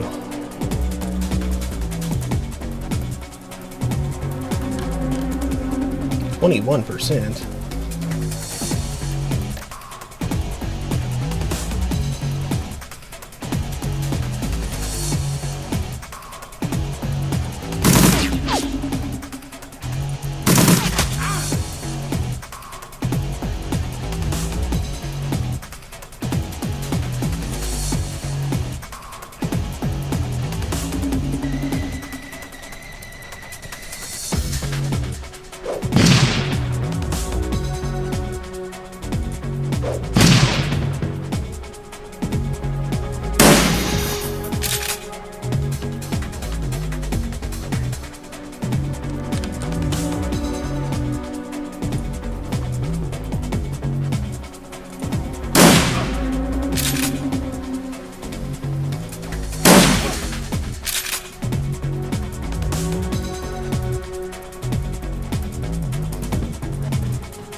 Gotcha.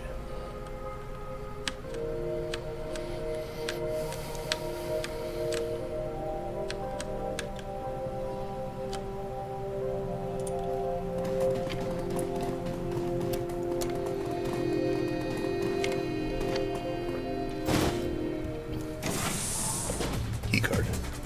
Oh boy.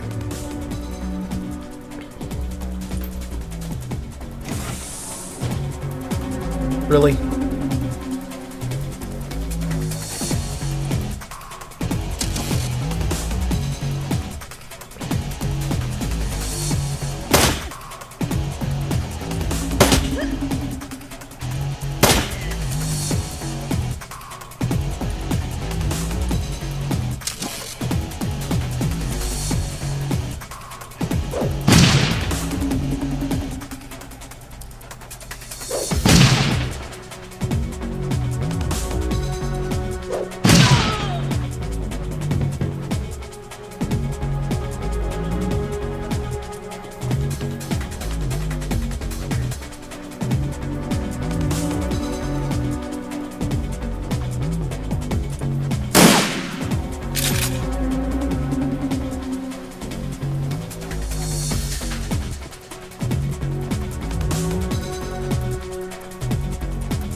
Actually, hold on.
Ow.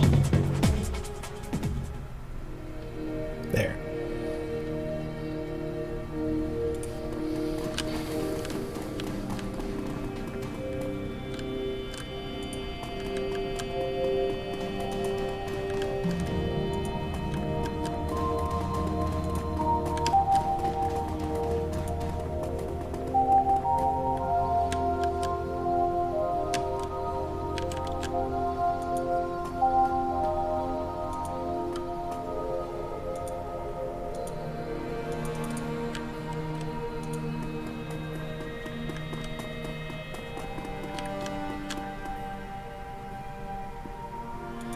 How to examine the rest of this stuff?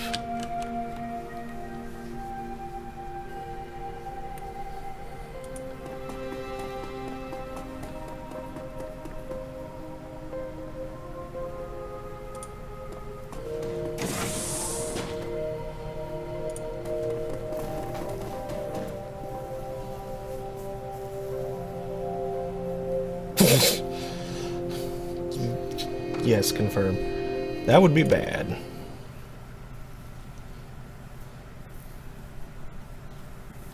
Past the door is a short passage leading to a freight elevator.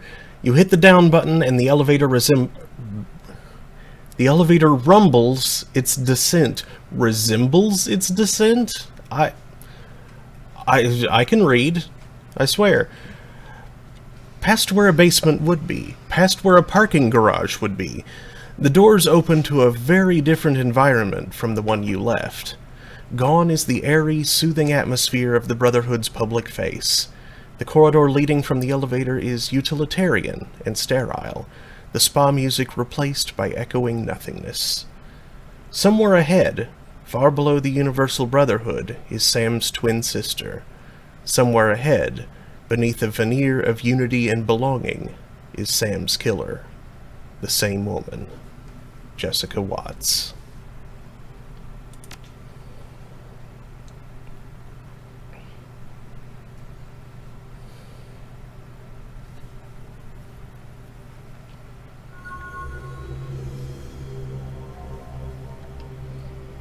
Oh boy, 3 karma.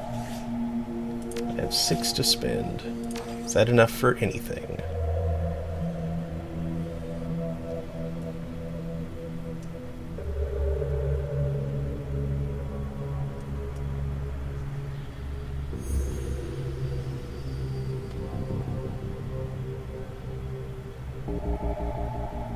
Yeah, I can,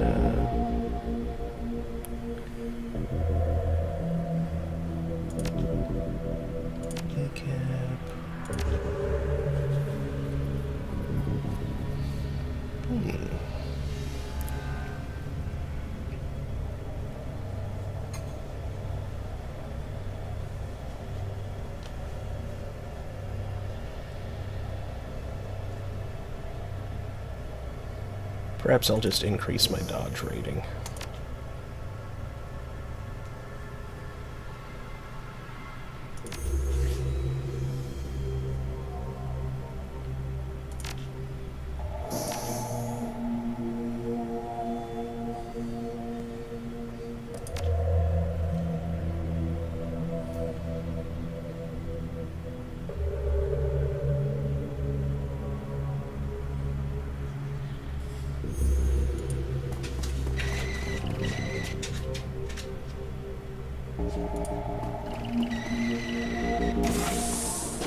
Oop. Here they are. Stop them. Oop. Behind the wall.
Hi, Mom and Dad. I hope you guys are doing great and you aren't having any more problems with the neighbor's dog. Sorry it's been so long since I wrote, but once you reach my level, you need to reduce your exposure to the corrupting influences of our world, and that means all Matrix and Comlink access. I don't know when this will get to you. They say that we will no longer need our data pads anymore when we get to the next level. I thought I would jot it down here and ask one of the higher level brothers or sisters to pass this along. Be sure to send them a thank you note when you get this. I don't know when I can visit you next. My time here is important, not just to me, but for the coming age of peace and prosperity the Brotherhood will bring for us all. Yours, Jenny.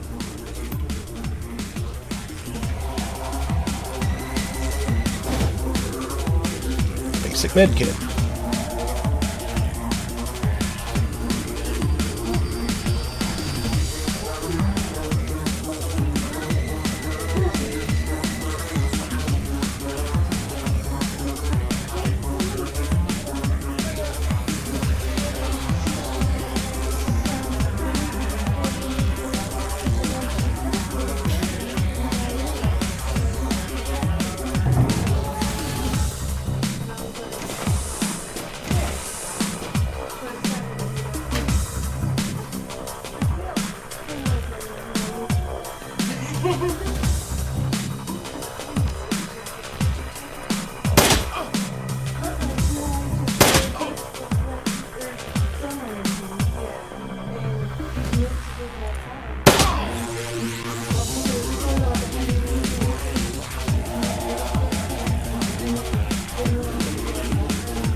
Advanced medkit.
Hey, get me out of here! Oh, who's that?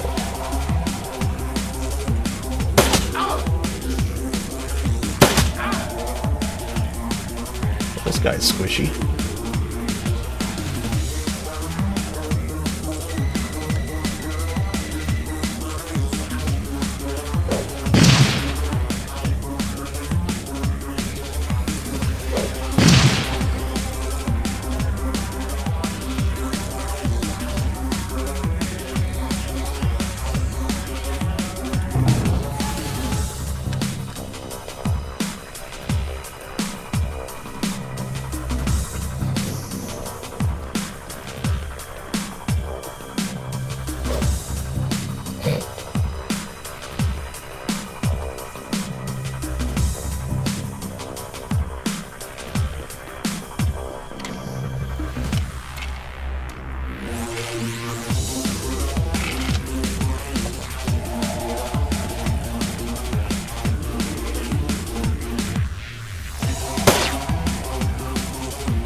Hey, Mimi.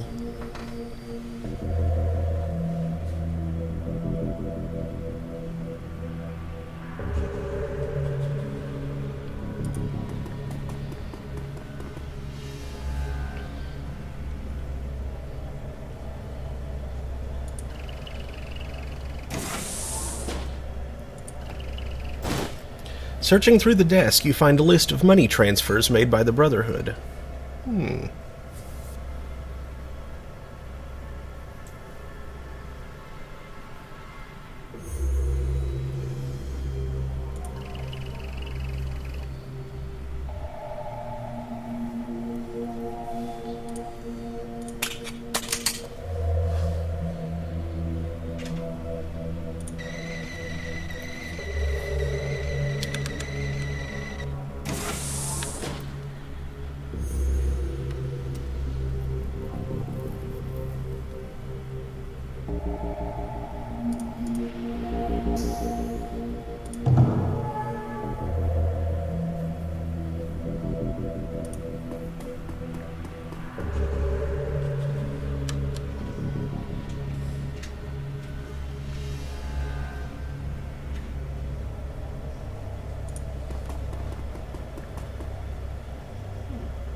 I called him a little bit ago to see if he was home or whatever. He said he's basically enough to help me get his dad set up and everything. Okay.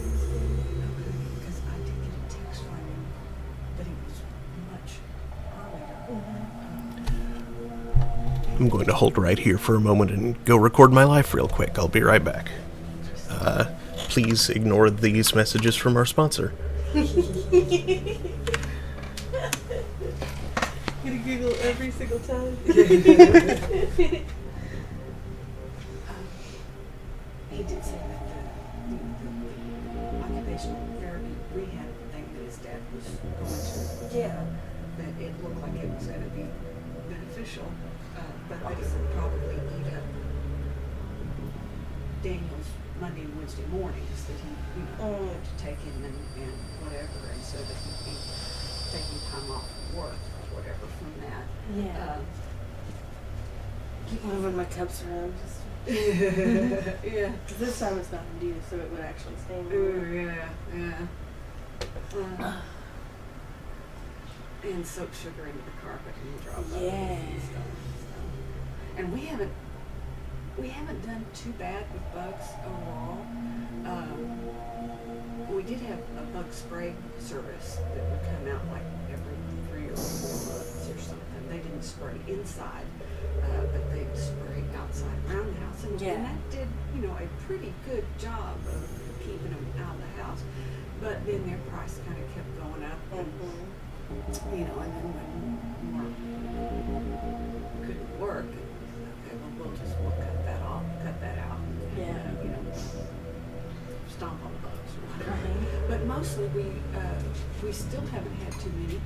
We had an influx of earwigs over the spring, and I had never seen earwigs in the house before. That happens This a lot house, in but I don't know where they came from all of a sudden, but Well, it's my butt did it- vibrated. did you? But yeah, it was. You know, we were seeing them seeing at least 2, 3, 4 every day. And I found a nest of them, like outside the back door. You know, kind of like under the porch kind of thing. You know, Yeah. like between the door and the concrete patio, whatever. So I couldn't see them except, you know, a few would come running out or whatever.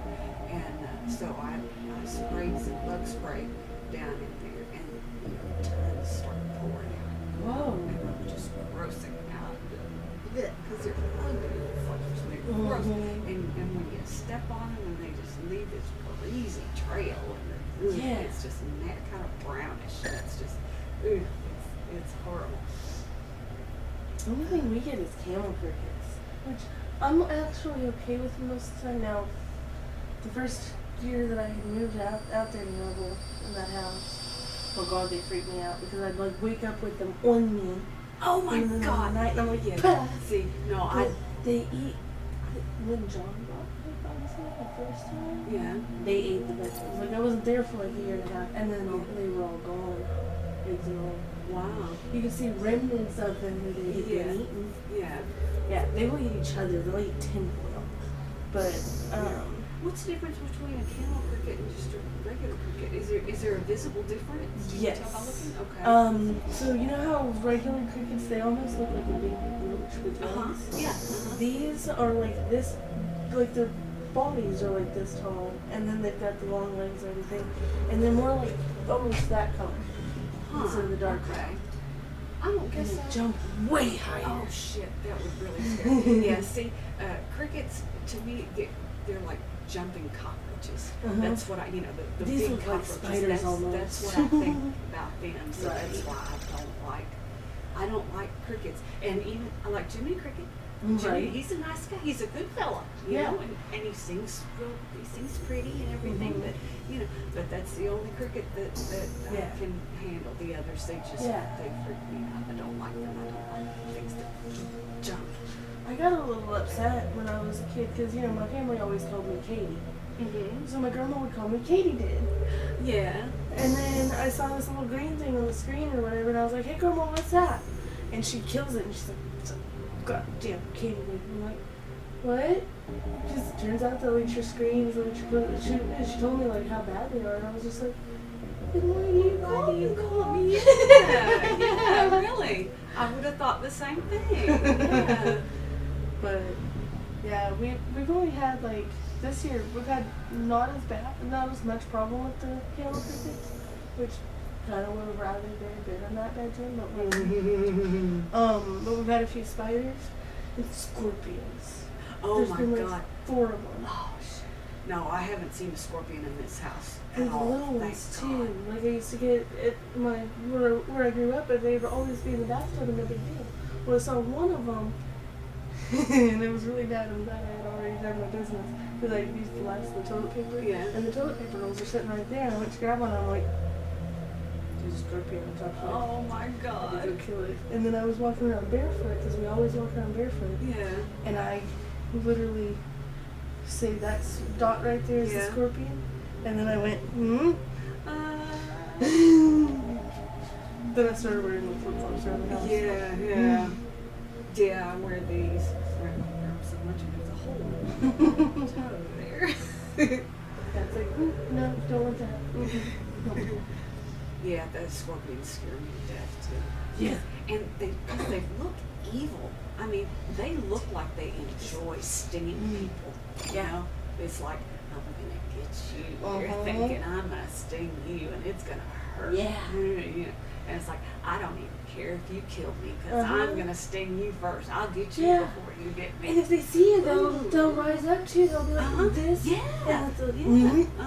And I'm like, yes, it's like they're evil. I don't want to touch you. I don't even want you here. Leave. Right? Go. Can't stand them.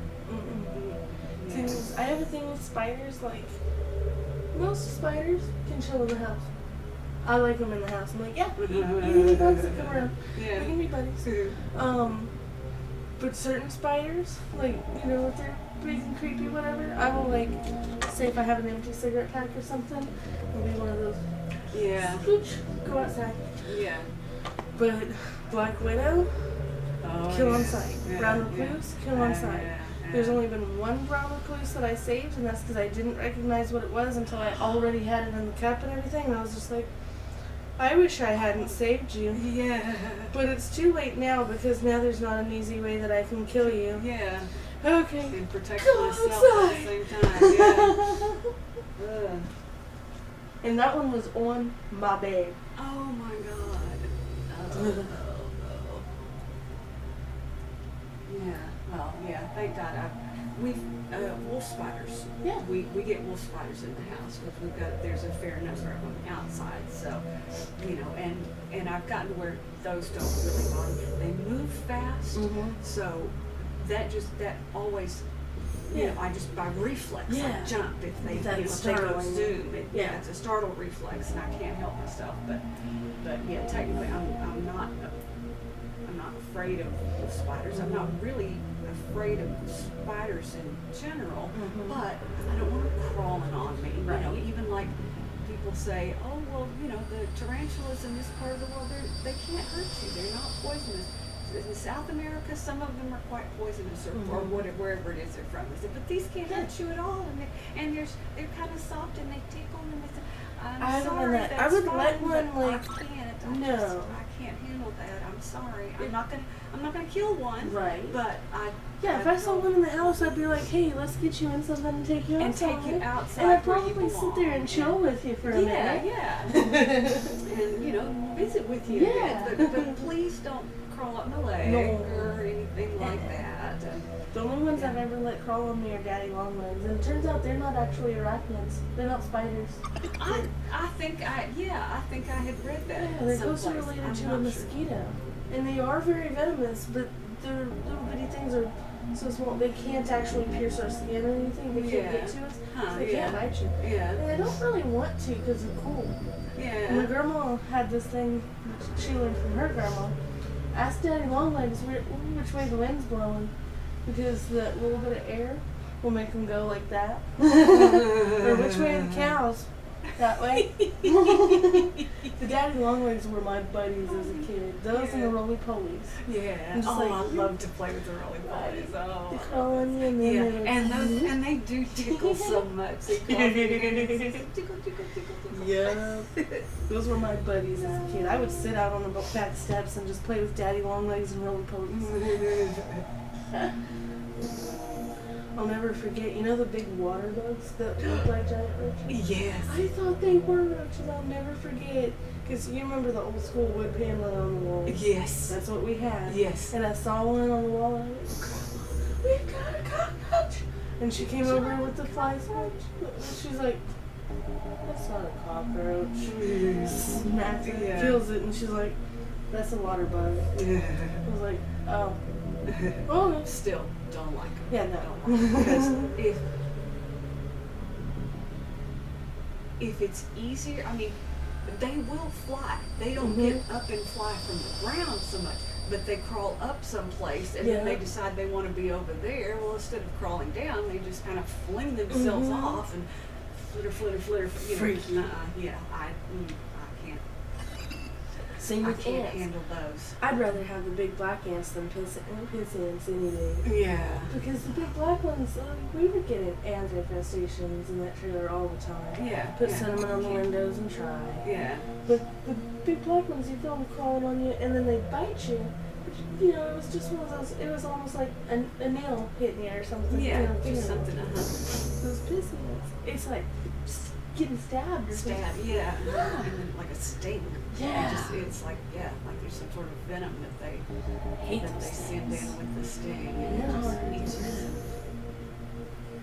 I hate ants. Yeah. Yeah, because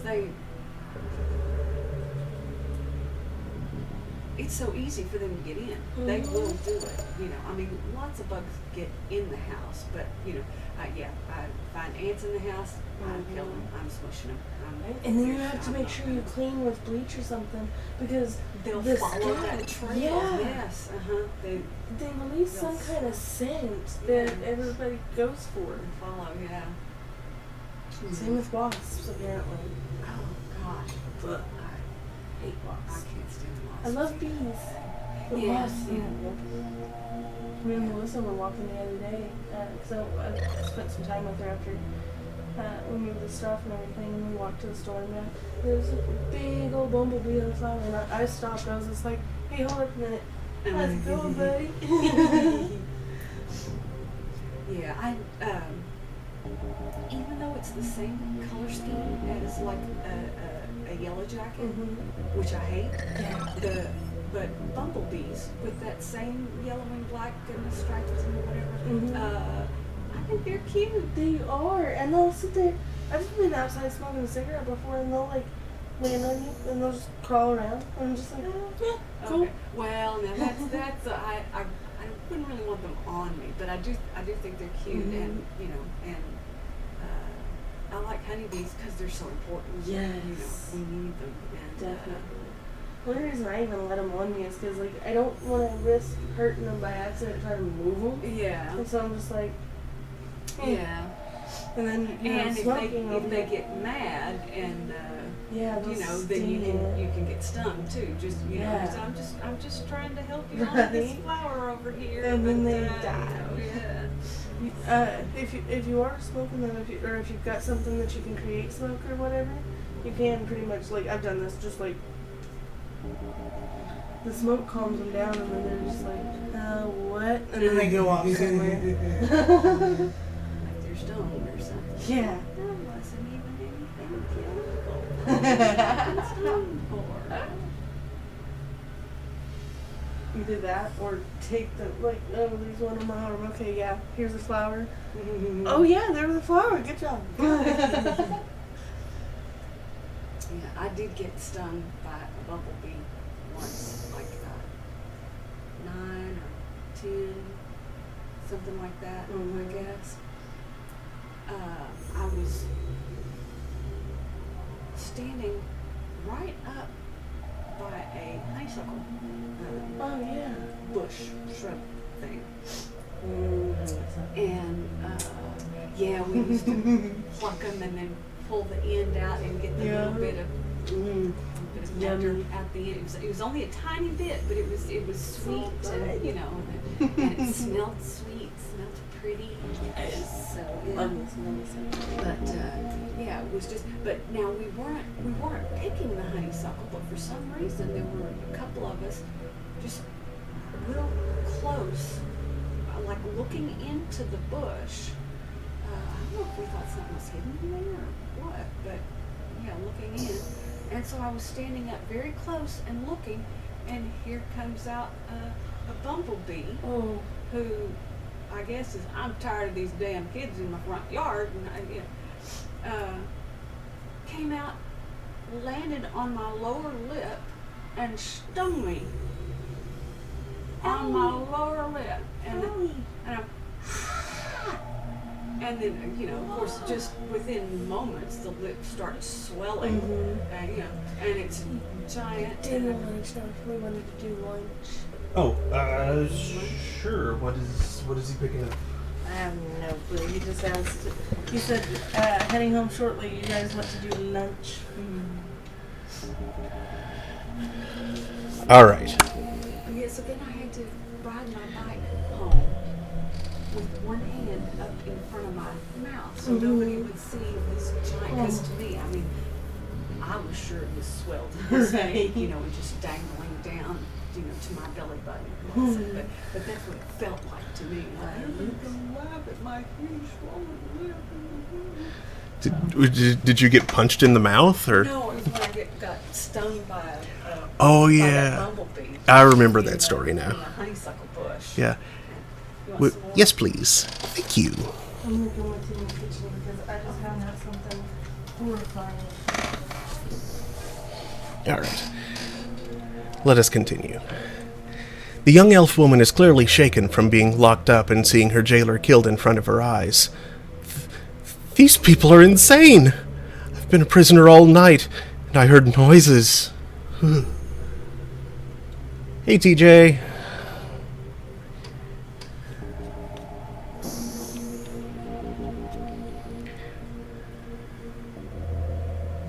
Relax, you're safe now. What's your name?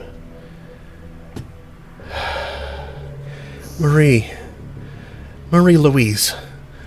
Listen, we've got to get out of here. The priests and acolytes have been going down that hole since they locked me up. They were chanting all the way, but then I heard screaming, and something else, something foul. Don't worry, Marie Louise, we're going to get you out of here. Thank you. I just feel so betrayed. My aunt brought me here. She said the Brotherhood was just what I needed, that I could find a new family here like she did, that I could be part of something bigger than myself. Then it got weird. You'd expect people like this to be nice, you know? That's what they're all about, but this was different. They all started bowing to me, and that's when the chanting started. That's when I got really scared.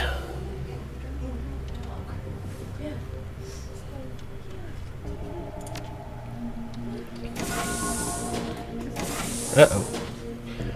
Marie Louise, what do you think you're doing? What does it look like? No, you're needed here. There's a hungry glint in Jessica's eyes. I'll bet. I won't be your sacrificial lamb, Jessica. My darling girl, you misunderstand. What we offer is eternal life. A chance to be part of a new... Jessica suddenly notices you, and her words fail in her throat. You're alive!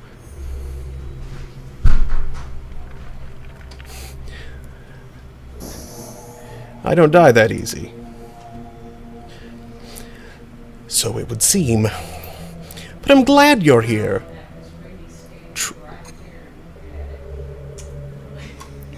Just gonna. It's okay as long as you're close to it. Yeah. We're just gonna stare at each other for a minute. But I'm glad you're here. Truly I am. You've helped me more than you can know.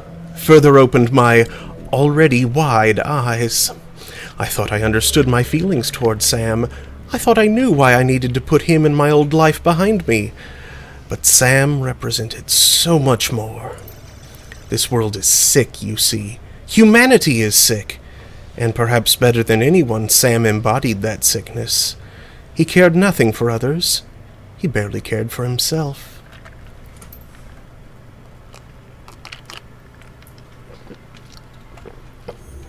Self-destruction. It was Sam's path, and it is humanity's path if we don't make a change, if we don't embrace a new way of thinking. We must put each other first, and this is the basis of my new family.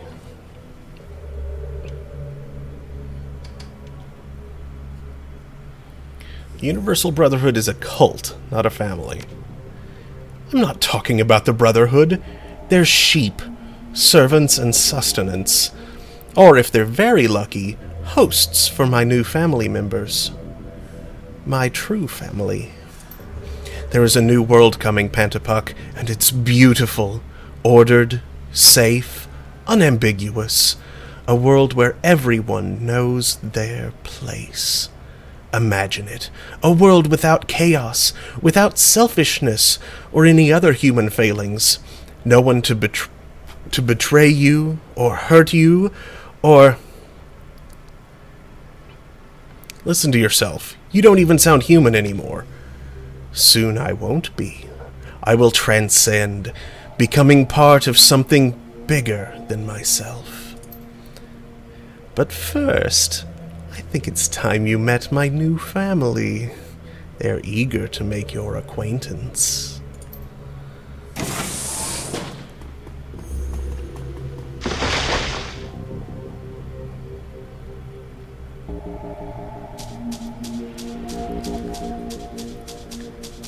Those are some buggy things. True form worker. The creature makes a mangled sound of chittering and human agony. Ooh.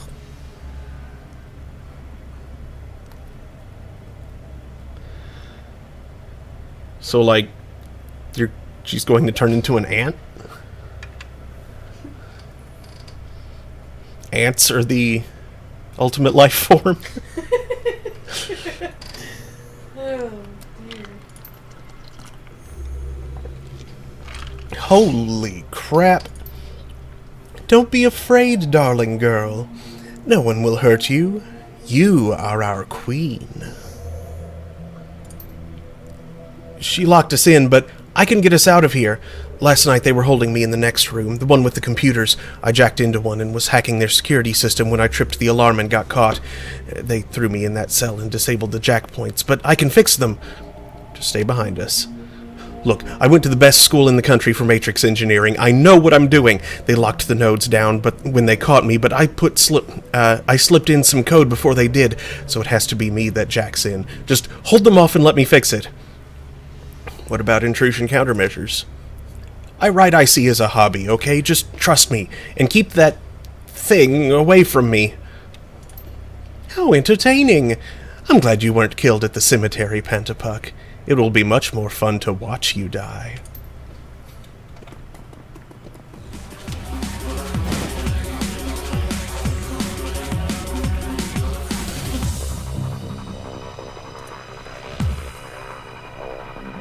Oh good, my drones are already on. Excellent.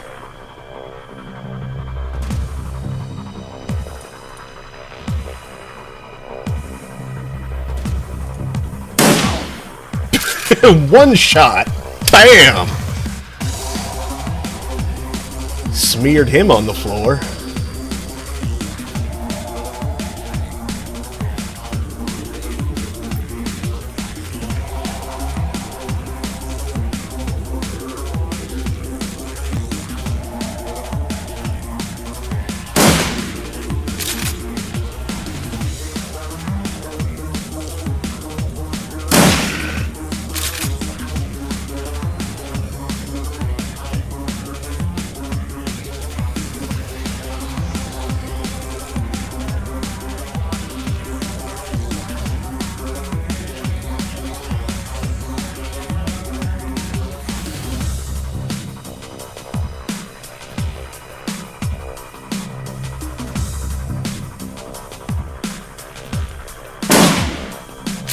And him too.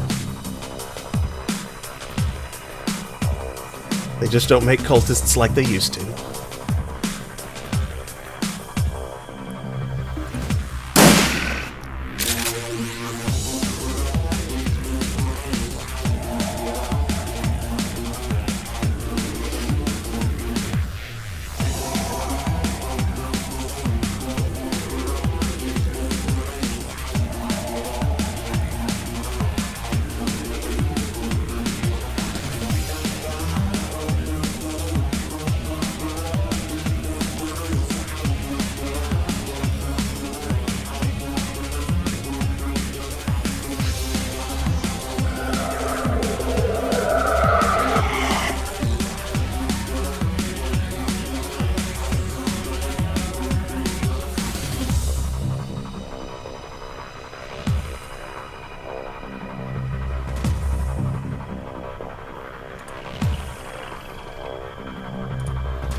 Ah, miss.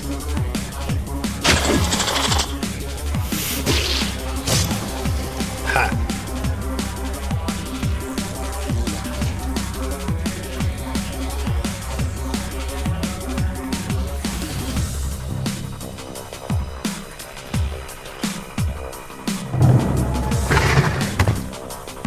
Uh-oh. Well then.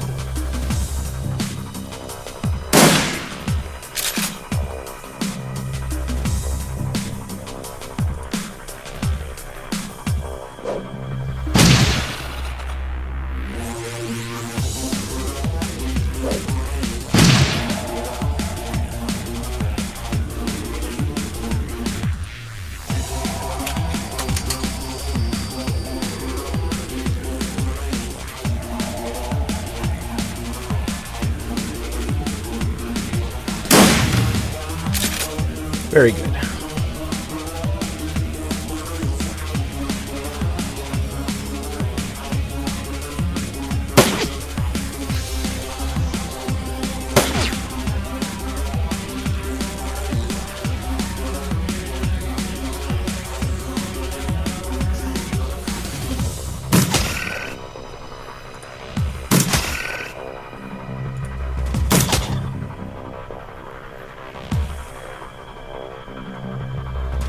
Oh.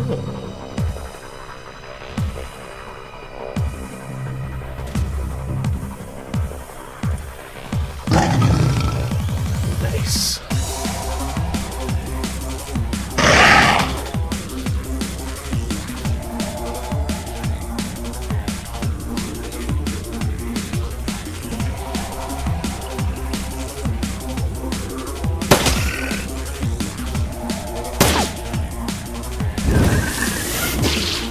What? Oh, I was not expecting that. Pure insect spirit? Huh. Okay.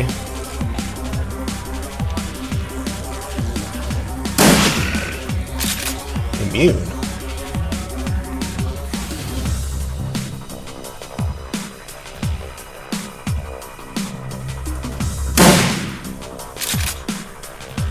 Yikes. Okay, how do I deal with this thing then?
I don't have a mage. What do I do here?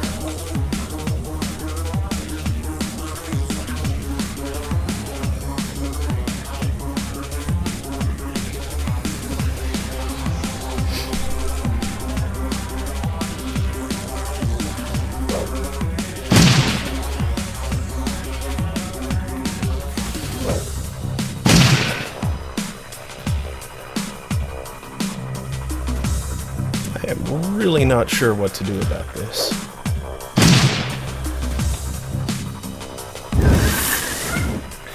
There. Now you can see them in their truest form. Now you see that they cannot die. Jessica, what in God's name have you done? I have given flesh to the immortal soul. I have unlocked mankind's destiny. Are you blind, woman? These things are giant bugs! Alright, I've had just about enough of this. It's because you plod through life with your eyes sealed shut and your mind closed. My mind was open to her when she called from beyond the veil, and she has rewarded my service and my faith with great power. This could have been yours as well, Marie-Louise. You were to be host for our queen. But no matter. There is another.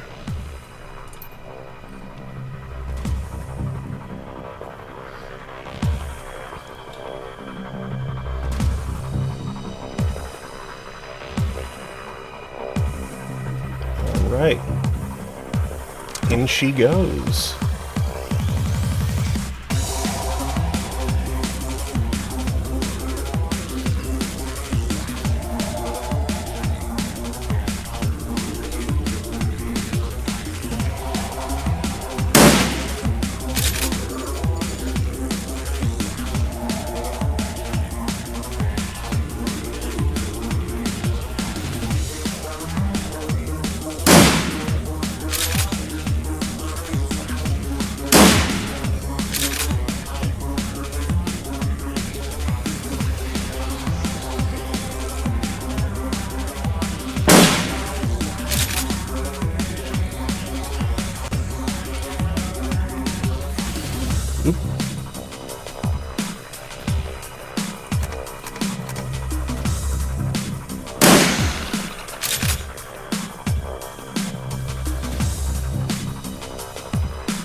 Okay then, well, drone, get out there. Do your thing.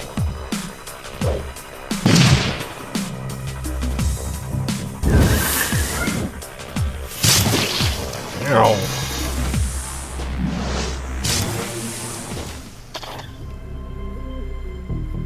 Those things just attack each other? Interesting.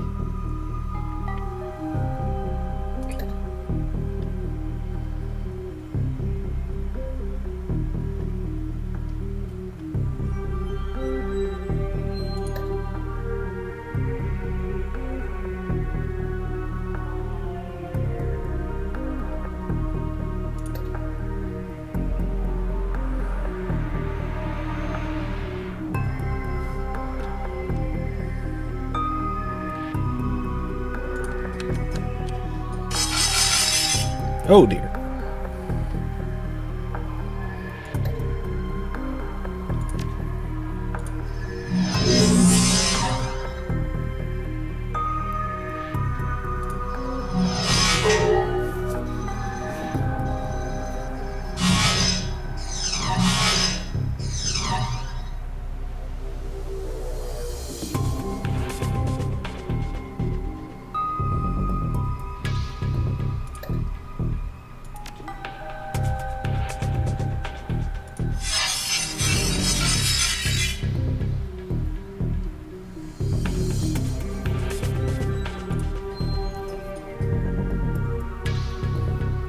Oh, what?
Good.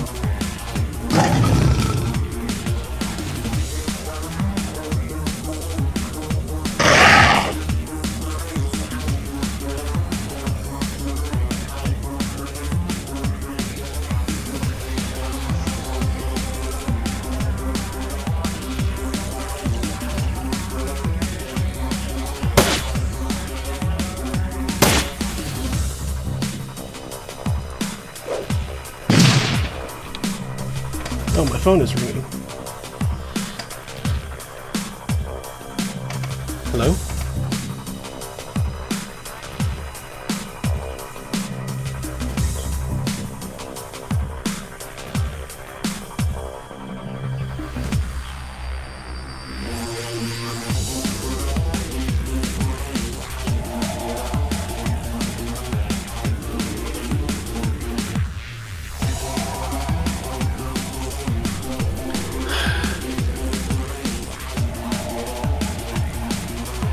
It's a scammer.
let's break line of sight for that one while he's still charging.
Marie-Louise, I found you.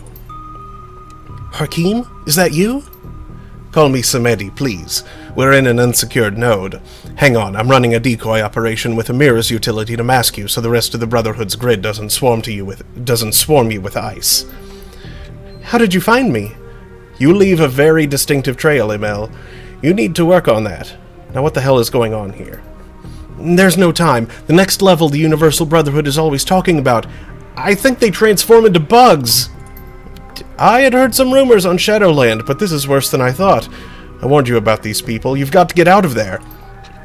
Way ahead of you. This node controls the doors. We're free. Now we just need to get out of here. I'll see you soon, I hope. Tell the leader of the runner team with you to contact Baron Samedi in the Matrix as soon as they can gain access. Tell them I will be looking for them.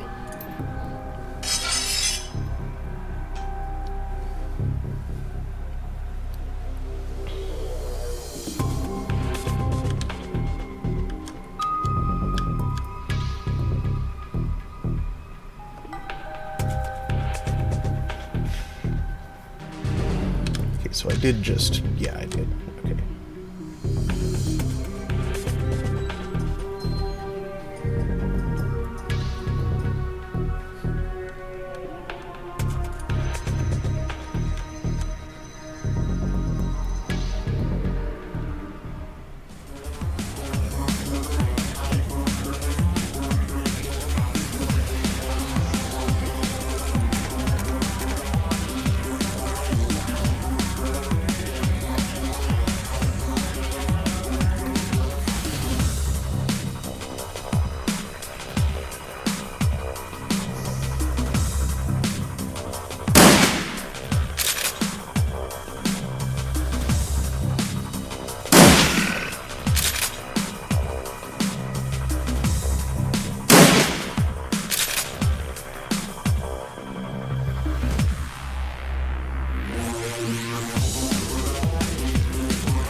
Marie-Louise is putting on a tough face, but you can see she's spooked. Thanks for the rescue. I'm getting the hell out of here. Hold on, what was that back there? She's glassy-eyed, maybe in shock. That was... I don't know. That was bad. Really bad. I'm out of here. Sorry.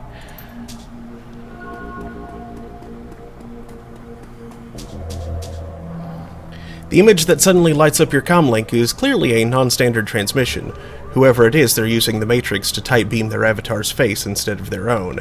You can tell that the voice has been modulated to disguise it. Bonsoir, mon ami. You must be careful with these devices.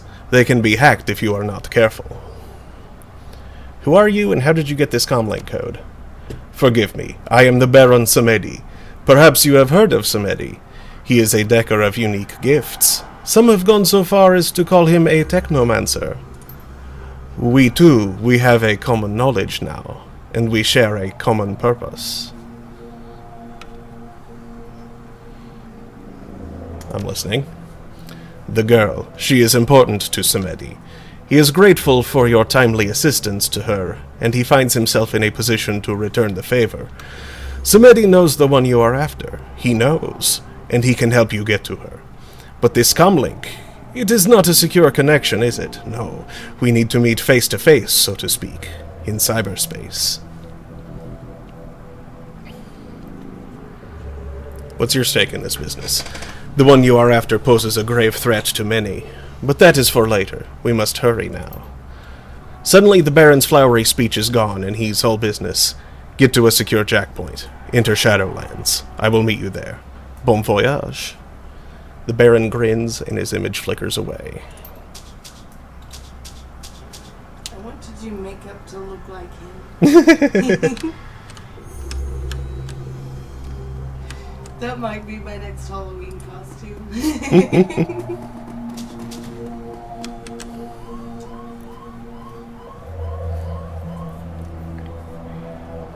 The pharmacy I used to go to, the pharmacist there dressed as Samedi for Halloween one year.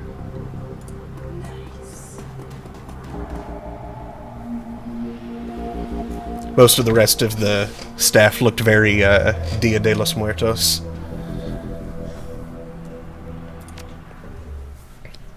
I like the look, but it also kind of seems to get overplayed a lot. Getting justice for Sam is going to make more effort than it originally appeared. You didn't anticipate his killer being protected by a cult filled with giant unkillable bugs. But she is, and if you're going to get to her, you're going to need to find a way around, or through, those bugs. After a taste of the belonging that the Universal Brotherhood offered, the sordid surroundings of the Seamstresses Union feel more like home than ever.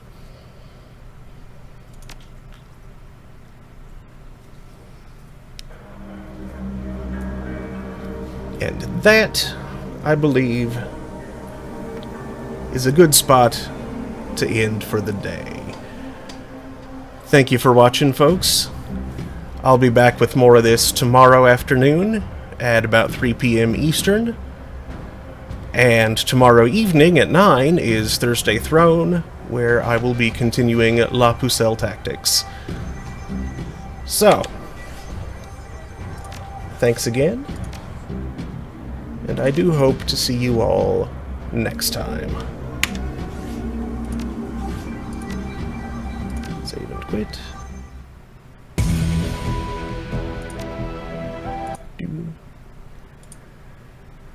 Later.